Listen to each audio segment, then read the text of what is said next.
आज की जो हमारी क्लास रहेगी भाई मेरे बीपीएससी 104 को हम लोग भाई मेरे पूरी मैं किताब पढ़ाने वाला हूं। और खास तौर से भाई मेरे इसमें जो मोस्ट इंपोर्टेंट क्वेश्चन है, जो आपसे क्वेश्चन पूछे जाते हैं, वही मैं खास तौर से आपको बताने वाला हूं। बीपीएससी 104 पॉलिटिकल साइंस ऑनर्स आपका सब्जेक्ट होगा, ठीक है। या आपके पास हो सकता है भाई मेरे political science BA M program में भी आपके पास ये किताब हो सकती है। तो बीपीएससी 104 की भाई मेरे मोस्ट इंपोर्टेंट क्वेश्चन को देखेंगे, जो कि आपके एग्जाम में भाई मेरे आएंगे जो मैं क्वेश्चन आपको बताने वाला हूं। तो देखिएगा, पहला क्वेश्चन आपको जरूर मिल सकता है कि भारत में राष्ट्रीय दल, क्षेत्रीय दलों के बारे में बताओ। भाई भारत में जो राष्ट्रीय दल कौन कौन से हैं? भारत में भाई बहुत सारे पार्टियां हैं, बहुत सारे दल हैं। राष्ट्रीय दल मतलब समझते हो किसको बोलते हैं भाई?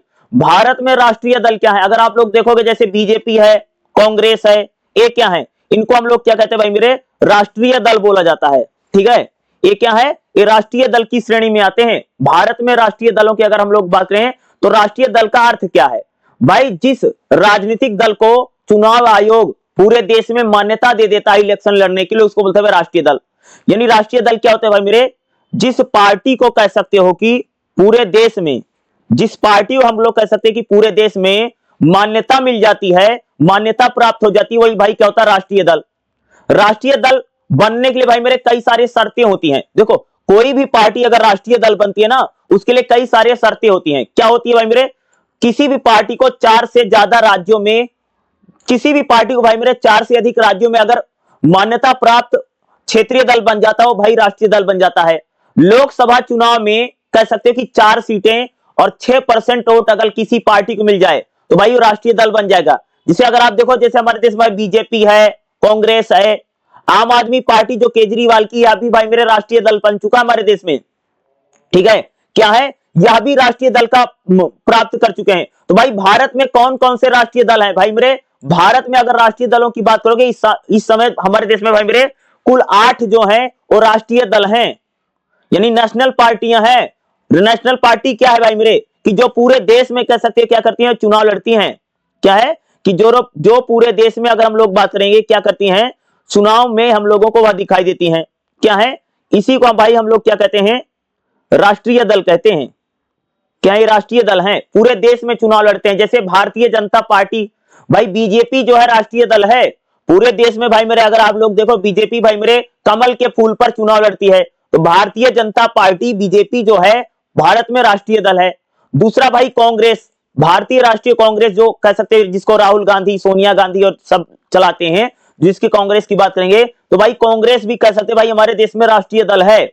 कांग्रेस भी कह सकते हैं भाई उसका जो हाथ का पंजा है पूरे देश में वही चलता है, कांग्रेस का सिंबल वही है। और पूरे देश में भी कह सकते हैं कि जो कांग्रेस भाई राष्ट्रीय दल है, पूरे देश में चुनाव लड़ती कांग्रेस क्या है? राष्ट्रीय दल है। तीसरा है भाई मेरे बहुजन समाजवादी पार्टी, मायावती की जो पार्टी है, मायावती का नाम आप सब लोग जानते होंगे। तो भाई मेरे जो मायावती की पार्टी, जिसको भाई हम शॉर्ट फॉर्म में बीएसपी बोलते हैं, पार्टी का नाम भाई मायावती का पार्टी का नाम है बहुजन समाज पार्टी, ठीक है। यह भी कह सकते भाई मेरे भारत में यह भी राष्ट्रीय दल है, ठीक है। अगला भाई मेरे कह सकते हो कि भारतीय कम्युनिस्ट पार्टी, जो दक्षिण कह सकते जो कम्युनिस्ट पार्टी है, यह भी कह सकते भाई भारत में राष्ट्रीय दल है। ज्यादातर अगर आप लोग देखो केरल में, तमिलनाडु में, यहां पर ज्यादातर ये लोग चुनाव लड़ते हैं, ठीक है। अब उतना ज्यादा इनका प्रभाव नहीं भाई भारतीय कम्युनिस्ट पार्टी, यह भी कह सकते राष्ट्रीय दल है। अगला भाई मेरे भारतीय कम्युनिस्ट पार्टी मार्क्सवादी, क्या है? भारतीय कम्युनिस्ट पार्टी जो मार्क्सवादी है, यह भी कह सकते भाई मेरे हमारे देश में राष्ट्रीय दल है, पूरे देश में चुनाव लड़ता है। अगला भाई तृणमूल कांग्रेस, ममता बनर्जी की जो पार्टी है, क्या है भाई मेरे? जो तृणमूल कांग्रेस है, जो ममता बनर्जी की पार्टी है, यह भी क्या है? यह भी एक क्या है? राष्ट्रीय दल है। क्या है? यह भी हमारा क्या है? एक राष्ट्रीय दल है अगर हम इसकी बात करेंगे, ठीक है। तृणमूल कांग्रेस भी राष्ट्रीय दल है। अगला भाई मेरे किसकी? ममता बनर्जी की जो पार्टी है, ये क्या है? तृणमूल कांग्रेस, यह भी क्या है? राष्ट्रीय पार्टी है। अगला भाई मेरे आम आदमी पार्टी, क्या है?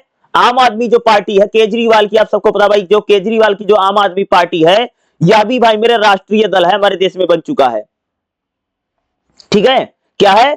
आम आदमी जो पार्टी है उसको भी अगर आप लोग देखोगे तो भारत में भाई मेरे राष्ट्रीय दल का मान्यता मिल चुका। केजरीवाल का पार्टी भी राष्ट्रीय दल बन चुका भाई मेरे। भाई अगला है नेशनल पीपुल्स पार्टी, खास से भाई मेरे कह सकते हो नेशनल जो पीपुल्स पार्टी है ना, ये मिजोरम में कह सकते हो, मणिपुर में, घाला में इसका थोड़ा है, तो नेशनल पीपुल्स पार्टी भी कह सकते हैं भाई मेरे, ये राष्ट्रीय दल है। ये सभी जितने पार्टियों मैंने नाम लिया, बीजेपी, कांग्रेस, आम आदमी पार्टी, केजरीवाल की पार्टी जो है, ममता बनर्जी की पार्टी है, मायावती की भाई मेरे पार्टी है, ये सभी पार्टियां क्या भाई राष्ट्रीय दल हैं। राष्ट्रीय दल क्या होता है भाई? जो पार्टी पूरे देश, जिस पार्टी के पूरे देश में मान्यता है, जो पार्टी भाई मेरे पूरे देश में एक ही सिंबल पर चुनाव लड़ती है, यानी एक ही सिंबल पर चुनाव लड़ती है, यानी एक ही चुनाव चिन्ह पर चुनाव लड़ती है, वही राष्ट्रीय दल है। ठीक है। अगला होता है भाई मेरे क्षेत्रीय दल क्या होते हैं? क्षेत्रीय दल यानी जो पार्टी सिर्फ राज्य यानी एक ही राज्य में सीमित है, उसको बोलते हैं भाई मेरे क्षेत्रीय दल या राज्य दल, जिसको बोलते हैं भाई मेरे स्टेट पार्टी या क्षेत्रीय दल क्या होते हैं? क्षेत्रीय दल वह होते हैं, क्षेत्रीय दल कह सकते हैं वह राजनीतिक संगठन है, क्या बोला मैंने? क्षेत्रीय दल वो राजनीतिक पार्टियां होती या कह सकते हो वो सारे हमारे राजनीतिक दल होते हैं, राजनीतिक पार्टियां होती है, जिसको क्षेत्रीय दल कहते हैं, जो किसी केवल एक राज्य तक ही सीमित हैं, जो केवल एक स्टेट में या एक राज्य में ही चुनाव लड़ते हैं और उस राज्य में उनको मान्यता मिल गई भाई मेरे, उसको क्या बोलते हैं हम लोग? वो क्या है? उसको आप लोग कह सकते हैं भाई मेरे, इनको एक क्या क्षेत्रीय दल होते हैं। जैसे अगर मैं बात करूं क्षेत्रीय दल कौन है भाई मेरे, अगर आप लोग देखो भारत में जैसे समाजवादी पार्टी है, क्या है भाई मेरे? अखिलेश यादव की जो पार्टी है वो खाली भाई मेरे यूपी में चुनाव लड़ती है, उत्तर प्रदेश के बाहर तो चुनाव लड़ती है लेकिन नाम मात्र का। तो भाई अखिलेश यादव की जो पार्टी है समाजवादी पार्टी, या क्या भाई मेरे क्षेत्रीय दल जो खाली यूपी में सीमित है। दूसरा जो कह सकते हैं बहुजन समाजवादी पार्टी, ये क्षेत्रीय दल नहीं भाई मेरे, ये राष्ट्रीय दल है। अगला जनता दल यूनाइटेड, लालू यादव की जो पार्टी है ना भाई, लालू की जो पार्टी है जनता दल यूनाइटेड, आरजेडी जिसको हम लोग बोलते हैं, जो खाली बिहार में चुनाव लड़ती है और झारखंड में लड़ती है, यह भी भाई मेरे एक क्षेत्रीय दल है।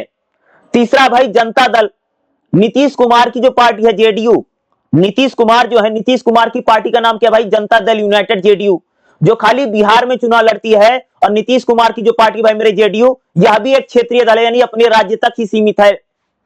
अगला देखे भाई पश्चिम भारत में, तो भाई शिवसेना, शिवसेना जो है महाराष्ट्र का भाई मेरे एक क्षेत्रीय दल है। शिवसेना क्या है? जिसको बोलते हैं कि भाई मेरे उद्धव ठाकरे और बाला साहब ठाकरे की जो पार्टी थी, अब जिसको अब उद्धव ठाकरे चलाते हैं, ठीक है।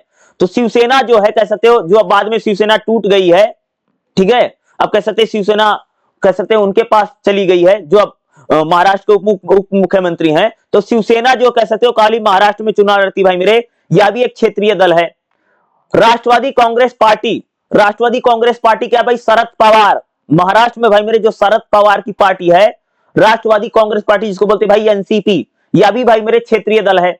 दक्षिण भारत की बारे में बात करेंगे तो भाई मेरे दक्षिण भारत में डीएमके, करुणानिधि, जिसके आजकल स्टालिन जो है तमिलनाडु के जो मुख्यमंत्री, उनकी जो पार्टी भाई मेरे डीएमके, यानी द्रविड़ मुनेत्र कड़गम जो है, जिसको डीएमके शॉर्ट फॉर्म में बोलते हैं, यह भाई तमिलनाडु का एक क्षेत्रीय दल है।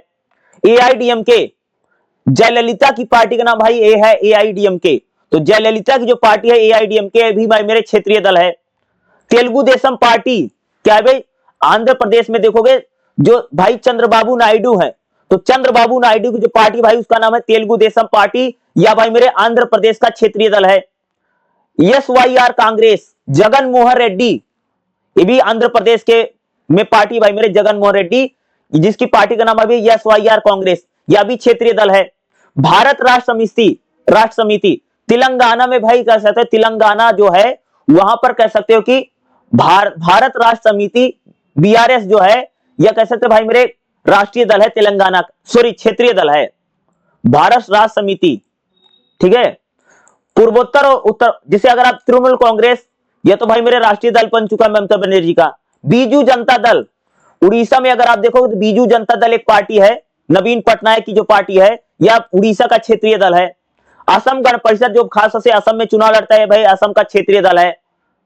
मिजो नेशनल फ्रंट, मिजोरम की एक पार्टी है जो मिजोरम का भाई क्षेत्रीय दल है। भाई तो क्षेत्रीय दल क्या होते हैं और राष्ट्रीय दल क्या होते हैं? तो भाई राष्ट्रीय दल वह होते हैं जो पूरे देश में चुनाव लड़ते हैं, जिनका पूरे देश में एक ही सिंबल पर, एक ही निशान पर चुनाव लड़ते हैं, जैसे बीजेपी है, कांग्रेस है, आम आदमी पार्टी है, ममता बनर्जी की पार्टी है, मायावती की पार्टी है, ये सब भाई क्षेत्रीय राष्ट्रीय दल हैं।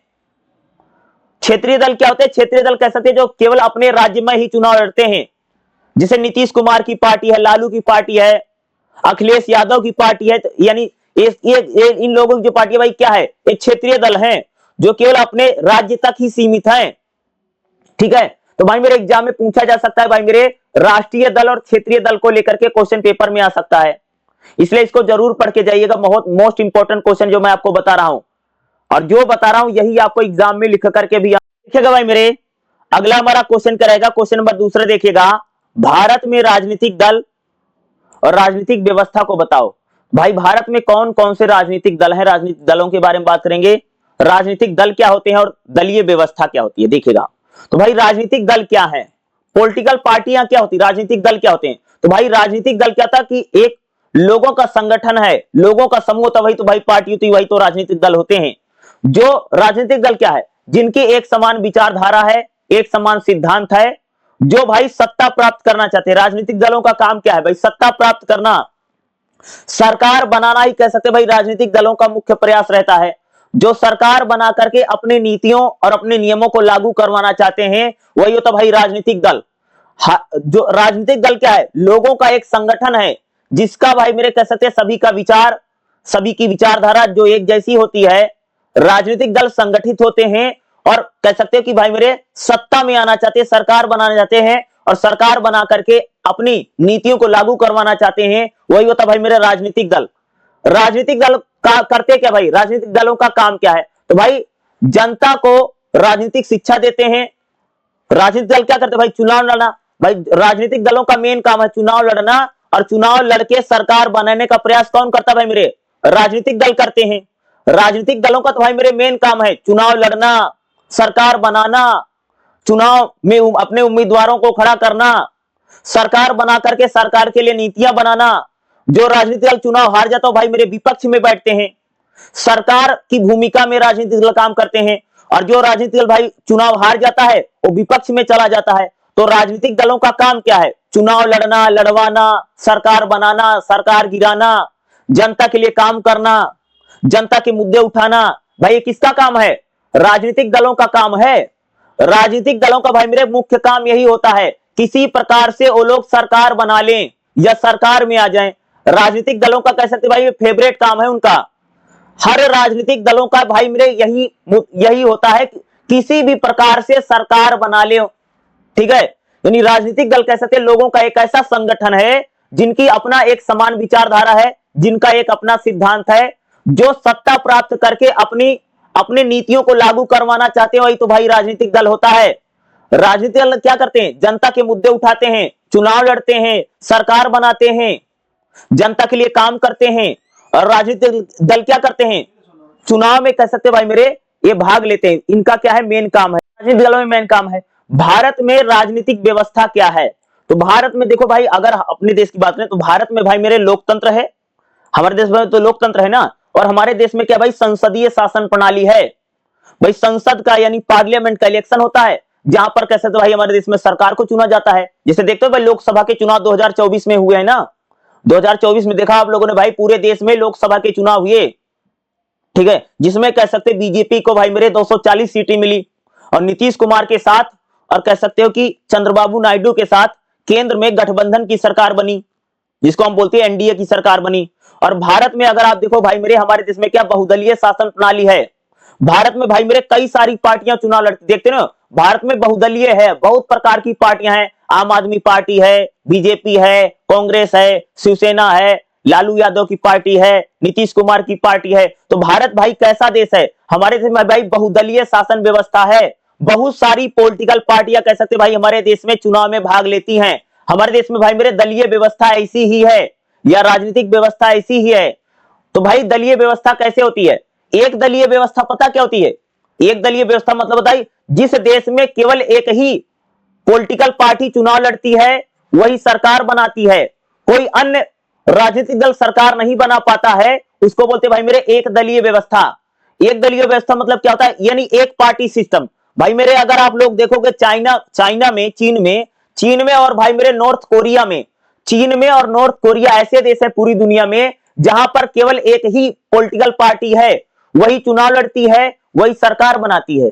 बाकी कोई पॉलिटिकल पार्टी वहां पर पनप नहीं पाती, उभर नहीं पाती भाई मेरे, ना वो कभी जीतती है। तो जिस देश में केवल एक ही पार्टी चुनाव लड़ती है, एक ही पार्टी सरकार बनाती है, दूसरी कोई पार्टी उस देश में नहीं होती है, उसको भाई हम लोग कहते हैं भाई मेरे एक दलीय व्यवस्था, वन पार्टी सिस्टम उसको बोला जाता है। एक दलीय व्यवस्था में क्या होता है भाई मेरे, एक दलीय व्यवस्था जहां पर भी होगी एक ही पार्टी चुनाव लड़ती है, विपक्ष यहां पर नहीं होता है क्योंकि एक ही पार्टी है। लोकतंत्र बहुत लिमिटेड होता है भाई मेरे एक दलीय व्यवस्था में। एक दलीय व्यवस्था भाई मेरे कहां कहां पर है, तो जैसे चीन में, अगर मैं चीन की बात करूं तो चाइना जो है भाई मेरे, वहां पर हम लोगों को एक दलीय व्यवस्था दिखाई देती है। नॉर्थ कोरिया भाई मेरे एक दलीय व्यवस्था है, ठीक है। भारत में देखेंगे तो भारत में भाई मेरे एक दलीय व्यवस्था नहीं, हमारे देश में भाई बहुदलीय व्यवस्था, बहुत सारी पार्टियां है ना। अगला कहता भाई द्विदलीय व्यवस्था। द्विदलीय व्यवस्था यानी टू पार्टी सिस्टम क्या होता है भाई मेरे, द्विदलीय व्यवस्था मतलब जो टू पार्टी सिस्टम होता है, इसमें पता क्या होता है, जिस देश में दो राजनीतिक दल भाई मेरे, जिस देश में दो पार्टियां चुनाव लड़ती हैं और कोई एक पार्टी सरकार बनाती है, एक पार्टी विपक्ष में रहती है, इसको बोलते हैं भाई द्विदलीय व्यवस्था। जिस व्यवस्था में यानी जिस देश में दो पार्टियां, दो राजनीतिक दल होते हैं, एक सरकार बनाता है, विपक्ष में जाता है, इसको बोलते हैं भाई मेरे दो दलीय व्यवस्था। यानी क्या है, टू पार्टी सिस्टम है, क्या है, दो दलीय है ना। द्विदलीय व्यवस्था में क्या होता है भाई मेरे, सरकार स्थिर रहती है, विपक्ष भी क्लियर रहता है। और द्विदलीय व्यवस्था में क्या होता है भाई मेरे, बहुत आसान रहता है, एक पार्टी सरकार बनाएगी, एक पार्टी विपक्ष में जाएगी। जैसे अगर बात करूं भाई अमेरिका जो है ना, अमेरिका भाई मेरे द्विदलीय व्यवस्था है, जहां पर डेमोक्रेटिक एक पार्टी है, दूसरा रिपब्लिकन है। अगर मैं ब्रिटेन की बात करूं तो भाई ब्रिटेन में भाई मेरे द्विदलीय व्यवस्था, यानी अमेरिका और ब्रिटेन में खाली दो पार्टियां हैं भाई मेरे, दो ही पार्टी सारा चुनाव लड़ती हैं, तीसरी कोई पार्टी नहीं है। द्विदलीय व्यवस्था कहते भाई मेरे, जिस देश में खाली दो पार्टी है भैया, तीसरा कुछ नहीं है, दोनों दो ही पार्टी चुनाव लड़ेंगी, एक पार्टी जीतेगी सरकार में चली जाएगी, एक भैया विपक्ष में चली जाएगी। द्विदलीय व्यवस्था में यही होता है। द्विदलीय व्यवस्था भाई मेरे कहां कहां पर है, अमेरिका में है। जैसे अमेरिका में भाई मेरे दो पार्टी है, एक का नाम है भाई डेमोक्रेटिक पार्टी और दूसरा का नाम है भाई मेरे रिपब्लिकन पार्टी। ब्रिटेन है जिसका गुलाम हमारा देश रहा भाई, अरे वही इंग्लैंड, ब्रिटेन वही है भाई मेरे। तो ब्रिटेन में भी अगर आप लोग देखो वहां पर भाई मेरे दो दलीय व्यवस्था है, जहां पर दो ही पार्टियां हैं, एक है भाई मेरे कंजर्वेटिव पार्टी, दूसरा भाई मेरे लेबर पार्टी। भारत में बात करें तो भारत में भाई मेरे द्विदलीय व्यवस्था नहीं है, भारत में तो क्या भाई मेरे बहुदलीय व्यवस्था है। बहुदलीय व्यवस्था क्या होती है भाई, जिसको हम बोलते हैं भाई मल्टी पार्टी सिस्टम। भाई मेरे जिस देश में बहुत सारी पार्टियां या दो से अधिक पार्टियां चुनाव में भाग लेती हैं, लड़ती हैं, उसको बोलते हैं भाई मेरे बहुदलीय व्यवस्था। बहुदलीय व्यवस्था भाई लोकतंत्र के लिए सबसे अच्छी मानी जाती है। जैसे अगर आप देखो भाई हमारे देश में भाई मेरे बहुदलीय व्यवस्था ने बहुत सारी पॉलिटिकल पार्टियां हैं भाई मेरे, और बहुत सारी पॉलिटिकल पार्टियां चुनाव लड़ती हैं। बहुदलीय व्यवस्था उसको भी कहा जाता है कि भाई मेरे जहां पर दो या दो से अधिक पार्टियां मिलकर के सरकार बनाती हैं। क्या बोलोगे, जहां पर दो या दो से अधिक पार्टियां मिलकर सरकार बना लेती है, उसको बोलते भाई मेरे बहुदलीय व्यवस्था। भाई अभी आप लोग देखोगे भाई मेरे जो मोदी सरकार है, मोदी सरकार यानी जो बीजेपी है, बीजेपी के पास भाई मेरे 240 सीटें हैं। और बीजेपी को कह सकते भाई मेरे किसने समर्थन दिया है, नीतीश कुमार ने और चंद्रबाबू नायडू ने। तो भाई मेरे नीतीश कुमार की पार्टी और चंद्रबाबू नायडू की पार्टी के सपोर्ट से कह सकते हो कि भाई मेरे केंद्र में जो एनडीए की सरकार, मोदी की सरकार बनी हुई है। यानी अगर आप लोग देखो कि क्या है, गठबंधन की सरकार है, तो बहुदलीय व्यवस्था में भाई हम लोगों को अलायंस पार्टनर बहुत होते हैं। बहुदलीय व्यवस्था क्या है कि भाई मेरे जिसमें बहुत सारी पॉलिटिकल पार्टियां चुनाव लड़ती, बहुदलीय व्यवस्था है। जब भाई मेरे सरकार में दो या दो से अधिक पार्टियां मिलकर के सरकार बनाती है, अभी बहुदलीय व्यवस्था है। जिसे भारत में देखोगे ना भाई, आज के समय में जो मोदी सरकार है, मोदी सरकार के पास कह सकते बीजेपी के पास खाली भाई मेरे 240 सीटें हैं, बहुमत 272 का है। इसलिए कह सकते हैं नीतीश कुमार ने और चंद्रबाबू नायडू ने कह सकते हैं कि बीजेपी को समर्थन दिया है, यानी कह सकते हैं क्या उनके साथ चुनाव लड़ा है, तो कह सकते यही बहुदलीय व्यवस्था है। गठबंधन की सरकार जहां पर बनती भाई मेरे, वही बहुदलीय व्यवस्था है। भारत में देखो भाई मेरे बहुदलीय व्यवस्था अपने देश में है। भाई अपने देश में तो भाई मेरे बहुत सारी पॉलिटिकल पार्टियां चुनाव लड़ती हैं, और कह सकते भाई मेरे बहुत सारी पॉलिटिकल पार्टियां हमारे देश में इलेक्शन लड़ती हैं, और एक से अधिक पार्टी मिलकर के सरकार बनाती है। तो भाई मेरे यही बहुदलीय व्यवस्था है। जैसे देखते हैं हमारे देश में बीजेपी है, कांग्रेस है, आम आदमी पार्टी है, लालू यादव की पार्टी है, नीतीश की पार्टी है, ममता बनर्जी की पार्टी है। ठीक है, तो क्या है कि हमारे देश में अगर आप लोग देखेंगे तो पार्टियों की भाई मेरे कह सकते कि भरमार लगी हुई है ना। ठीक है, तो क्या है, पार्टियां बहुत सारी हैं। ठीक है, भारत में भाई मेरे क्या स्थिति, तो हमारे देश में भाई मेरे बहुदलीय व्यवस्था है। क्या है भारत में, अगर आप देखो इंडिया में देखोगे तो मल्टी पार्टी सिस्टम भाई, कह सकते हैं कि भारत में बहुत सारा पार्टियां, यही तो बहुदलीय व्यवस्था है। जैसे भारत में देखो भाई, हमारे देश में कांग्रेस भी है, आम आदमी पार्टी है, बीजेपी है, मायावती की पार्टी है, ममता बनर्जी का पार्टी है। हमारे देश में भाई मेरे बहुदलीय व्यवस्था है ना। बहुदलीय व्यवस्था क्या है भाई मेरे, बड़े देशों के लिए भाई मेरे बहुत अच्छी मानी जाती है। भाई भारत बहुत बड़ा देश है ना भाई, लोकतंत्र के लिए भाई मेरे बहुदलीय व्यवस्था बहुत बढ़िया है कहा जाता है। और भाई बहुदलीय व्यवस्था में भाई मेरे सबको मौका मिलता है। लोकतंत्र के लिए भाई मेरे सबसे बढ़िया बहुदलीय व्यवस्था है। चुनाव के लिए कह सकते हैं भाई मेरे बहुदलीय व्यवस्था अच्छी मानी जाती है, ठीक है। जिसमें भाई मेरे बहुत सारी पार्टियां भाग ले रही, जिस जिस देश में, वही होता भाई मेरे बहुदलीय व्यवस्था। यही इसको बोलते भाई दलीय व्यवस्था। और दलीय व्यवस्था को लेकर के भाई मेरे एग्जाम में 100% क्वेश्चन आएगा, याद रखिएगा। दल क्या है, राजनीतिक दल क्या होते हैं, और दलीय व्यवस्था क्या होती है, इसी में बताना पड़ेगा कि एक दलीय व्यवस्था, द्विदलीय व्यवस्था, बहुदलीय व्यवस्था। भाई मेरे जिस देश में एक पार्टी चुनाव लड़ती है वो एक दलीय व्यवस्था है। जिस देश में भाई मेरे खाली दो ही पार्टी चुनाव लड़ती हैं वो द्विदलीय व्यवस्था है। और भाई मेरे जिस देश में बहुत सारा पार्टी मिलकर के चुनाव लड़ता है उसको भाई मेरे हम लोग कहते हैं भाई मेरे बहुदलीय व्यवस्था, मल्टी पार्टी सिस्टम कहा जाता है। और जितने मैं क्वेश्चन बता रहा हूं भाई मेरे, ये सारे इंपॉर्टेंट है और क्वेश्चन आपको एग्जाम में देखने को जरूर मिलेगा। भाई मेरे अगला हमारा क्वेश्चन क्या रहेगा, भारत में दलीय प्रणाली के भाई चरण बताओ, यानी भारत में दलीय व्यवस्था कैसे चली है। याद रखिएगा, भारत में दलीय व्यवस्था के विभिन्न चरणों को बताइए। एक क्वेश्चन बहुत इंपॉर्टेंट है, इस टाइप का क्वेश्चन भाई मेरे जरूर आएगा एग्जाम में। क्या पूछेगा कि भारत में दलीय व्यवस्था के विभिन्न चरण बताओ। भाई भारत में किस प्रकार से पार्टियां बनी और किस प्रकार से भाई हमारे देश में पूरा पार्टियों का सिस्टम है, इसकी हम लोग बात करेंगे। देखिएगा, भारत में दलीय प्रणाली जो है आजादी के बाद आई है। भाई जब हमारा देश आजाद हुआ, जब स्वतंत्र हुआ, भाई आजादी से पहले तो देखोगे भाई मेरे खास तौर से कांग्रेस ही थी जो जिसने कह सकते भाई मेरे पूरी आजादी की लड़ाई लड़ी है। आप सबको पता होगा कि कांग्रेस के झंडे के तले ही कह सकते भाई मेरे पूरी आजादी की लड़ाई, यानी कह सकते पूरा आजादी का आंदोलन चला है। भाई मेरे जब हमारा देश 1947 में आजाद हुआ ना, तो उसके बाद कह सकते कि भारत में दलीय व्यवस्था यानी पार्टियों का एक रूप दिखाई देता है। और खासतौर से 4 प्रकार से भारत में दलीय व्यवस्था रही भाई। तो भाई मेरे कह सकते जब हमारा देश आजाद हुआ ना 1947 में, भाई मेरे जब देश आजाद हुआ तो 1947 से लेकर के याद रखिएगा 1967 तक, इस समय कह सकते भाई पूरे देश में भैया कांग्रेस का कब्जा था। हर जगह भाई मेरे कांग्रेस ही जीतती थी। 1947 से लेकर के 1967 तक, यानी 1947 से लेकर के 1967 तक कह सकते, इसको बोलते भैया कांग्रेस का जलवा था कह सकते हो। यानी हर जगह कांग्रेस है जीतता था। केंद्र में भी कांग्रेस की सरकारें थी और सभी राज्यों में भी कांग्रेस की सरकारें होती थी। यानी पूरा देश भैया मेरे क्या था, कांग्रेस में था। क्यों था? क्योंकि इसी समय हम लोग कह सकते हैं कि देश आजाद हुआ था और देश की आजादी में कह सकते हैं कांग्रेस का सबसे बड़ा योगदान था। और कांग्रेस ही कह सकते पूरे देश में नंबर 1 पार्टी थी कह सकते हो। पूरे देश में कह सकते कांग्रेस इस समय छाई हुई है कह सकते हो 1947 से लेकर के 1967 तक। यानी कह सकते लगभग, अगर मैं बात करें हम लोग भाई मेरे, लगभग 20 साल या कह सकते 20 सालों तक कह सकते कांग्रेस का जलवा है। इसको बोला जाता भाई कांग्रेस का प्रभुत्व युग। यानी कांग्रेस का भैया इस समय कह सकते गोल्डन पीरियड था कह सकते, स्वर्ण युग चल रहा था कह सकते 20 साल, यानी 47 से लेकर के 67 तक चला। जिसमें क्या हो, भारतीय राष्ट्रीय जो कांग्रेस है पूरी तरीके से भारत में काबिज थी। कांग्रेस भाई मेरे केंद्र सरकार में भी रहती थी, राज्यों में भी रहती थी। इस समय विपक्ष बड़ा कमजोर था जब कांग्रेस बहुत मजबूत थी शुरू में। इस समय कह सकते नेहरू जो है भाई कह सकते देश के सबसे बड़े नेता हैं। नेहरू जो है प्रधानमंत्री हैं। और आपसे सुना भाई नेहरू, जवाहरलाल नेहरू जो है लगभग 16 साल प्रधानमंत्री रहे। कितने साल भाई मेरे? 16 साल रहे। और इसी 15-16 साल में कह सकते कांग्रेस का जलवा था पूरे देश में।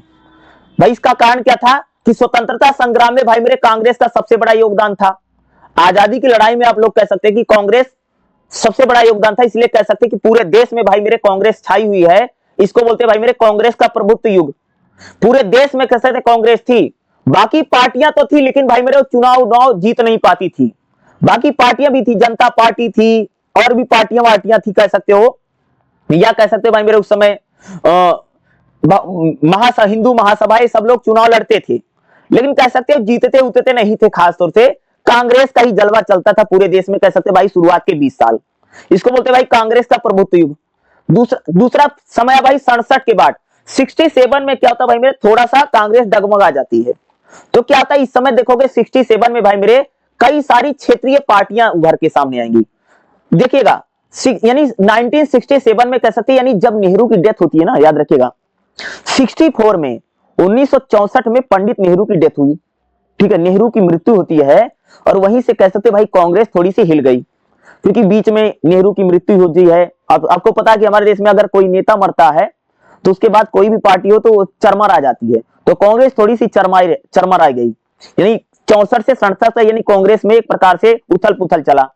इसी समय कह सकते भाई कांग्रेस भाई मेरे हमारे देश में कई सारे राज्यों में चुनाव हार गई, कई सारे राज्यों में से कांग्रेस भाई सत्ता से बाहर हो गई। क्यों हो गई? क्योंकि नेहरू की मृत्यु हो जाती है, पार्टी में भाई आंतरिक कलह गुटबाजी हो जाती कांग्रेस में, ठीक है। इस कारण से कह सकते हैं कि 67 के बाद अगर आप देखेंगे तो कांग्रेस का पतन का समय बोला जाता है, ठीक है। उसके बाद क्या है, गैर कांग्रेसी दलों का भाई मेरे उदय हुआ। 67 में जब भाई कांग्रेस कमजोर हुई तो कह सकते हैं हमारे देश में मेरे बहुत सारे पॉलिटिकल पार्टियां उभर के सामने आती है हमारे देश में। तो भाई 67 में अगर आप लोग देखोगे ना, संयुक्त विधायक दल की सरकारें बनती हैं। 1977 में तो भाई मेरे पूरे देश में कह सकते जनता पार्टी लोकसभा का चुनाव जीतती है और कह सकते भाई मेरे कि जनता पार्टी की सरकार आती है। मोरारजी देसाई कह सकते भाई मेरे प्रधानमंत्री बनते हैं और इंदिरा गांधी कह सकते इसी चरण में कह सकते भाई पूरे चुनाव को लूज कर जाती हैं। इमरजेंसी के बाद का जो चुनाव है 77 का जो चुनाव जिसको बोलते हैं 1977 के चुनाव में अगर आप देखेंगे तो कांग्रेस भाई मेरे लोकसभा का चुनाव हार जाती है, इंदिरा गांधी भी हार जाती हैं और कह सकते हो कि 1977 में अगर आप लोग देखें यानी 67 से 1989 तक देखें तो कांग्रेस बिल्कुल पतन में चली जाएगी और गैर कांग्रेसी दलों का उदय होगा भाई मेरे 67 से लेकर के होता है। 67 में शुरुआत हो जाती है और 1977 में भाई कह सकते इमरजेंसी के बाद अगर आप जिसको आपातकाल हम लोग इमरजेंसी के बाद जब चुनाव हुआ ना उसके बाद भाई कांग्रेस पूरे उत्तर भारत में बिल्कुल भाई कह सकते सफा हो गई, ठीक है, साफ हो जाती कांग्रेस। यूपी हो, बिहार हो, हरियाणा हो, पंजाब हो, राजस्थान हो, मध्य प्रदेश हो, यहां तो कांग्रेस एक भी सीट नहीं जीत पाई थी 77 के चुनाव में। 77 का जो चुनाव था यानी इमरजेंसी के बाद का जो इलेक्शन है उसमें कांग्रेस कह सकते हो कि बिल्कुल सफा चट हो गई थी, उत्तर भारत में बिल्कुल साफ हो गई थी, दक्षिण भारत में इन्होंने सीटें को जीती थी जरूर, ठीक है। तो 77 में अगर आप लोग देखो 77 में क्या होता है कि कांग्रेस लोकसभा का चुनाव हार जाती है और पहली बार भारत में गैर कांग्रेसी सरकार बनती है, केंद्र में आती है, मोरारजी देसाई भाई मेरे देश के प्रधानमंत्री बनते हैं और कह सकते कांग्रेस का यहीं से कह सकते हो कि लाइन लग गई, ठीक है। इस समय देखोगे जब 67 से लेकर के 1989 तक अगर हम लोग देखते हैं तो कई सारी पार्टियां उभर करके आती है हमारे देश में, जैसे जनता पार्टी, मुलायम भाई अपनी समाजवादी पार्टी बनाते हैं, लालू यादव अपनी पार्टी बनाते हैं, ठीक है, डीएमके बनती है, अकाली दल बनते हैं। तो कई सारी पार्टियों भाई मेरे इस समय उदय होता है। गठबंधन की राजनीति भाई 1989 के बाद हमारे देश में खूब शुरू होती है। गठबंधन भाई यानी 89 का जब चुनाव होता है, देखो 84 में क्या होता, कांग्रेस जीत करके आई है। देखो 1980 में इमरजेंसी के बाद अगर आप 77 में कांग्रेस हार जाती है लोकसभा, 1980 में फिर लोकसभा के चुनाव होते हैं क्योंकि सरकार गिर जाती है। 1980 में भाई मेरे कांग्रेस यानी इंदिरा गांधी बड़े समर्थन के साथ देश में फिर जीत करके आती हैं, लेकिन 1984 में देखोगे तो इंदिरा गांधी की हत्या हो जाती है। इंदिरा गांधी की हत्या होती है उसके बाद फिर लोकसभा का चुनाव होता है और कांग्रेस सबसे बड़ा दल बन करके आती है और राजीव गांधी भाई मेरे देश के प्रधानमंत्री बनते कब भाई मेरे 1984 में, याद रखिएगा 1984 में जब राजीव गांधी प्रधानमंत्री बनते हैं और 5 साल सरकार चलाते हैं।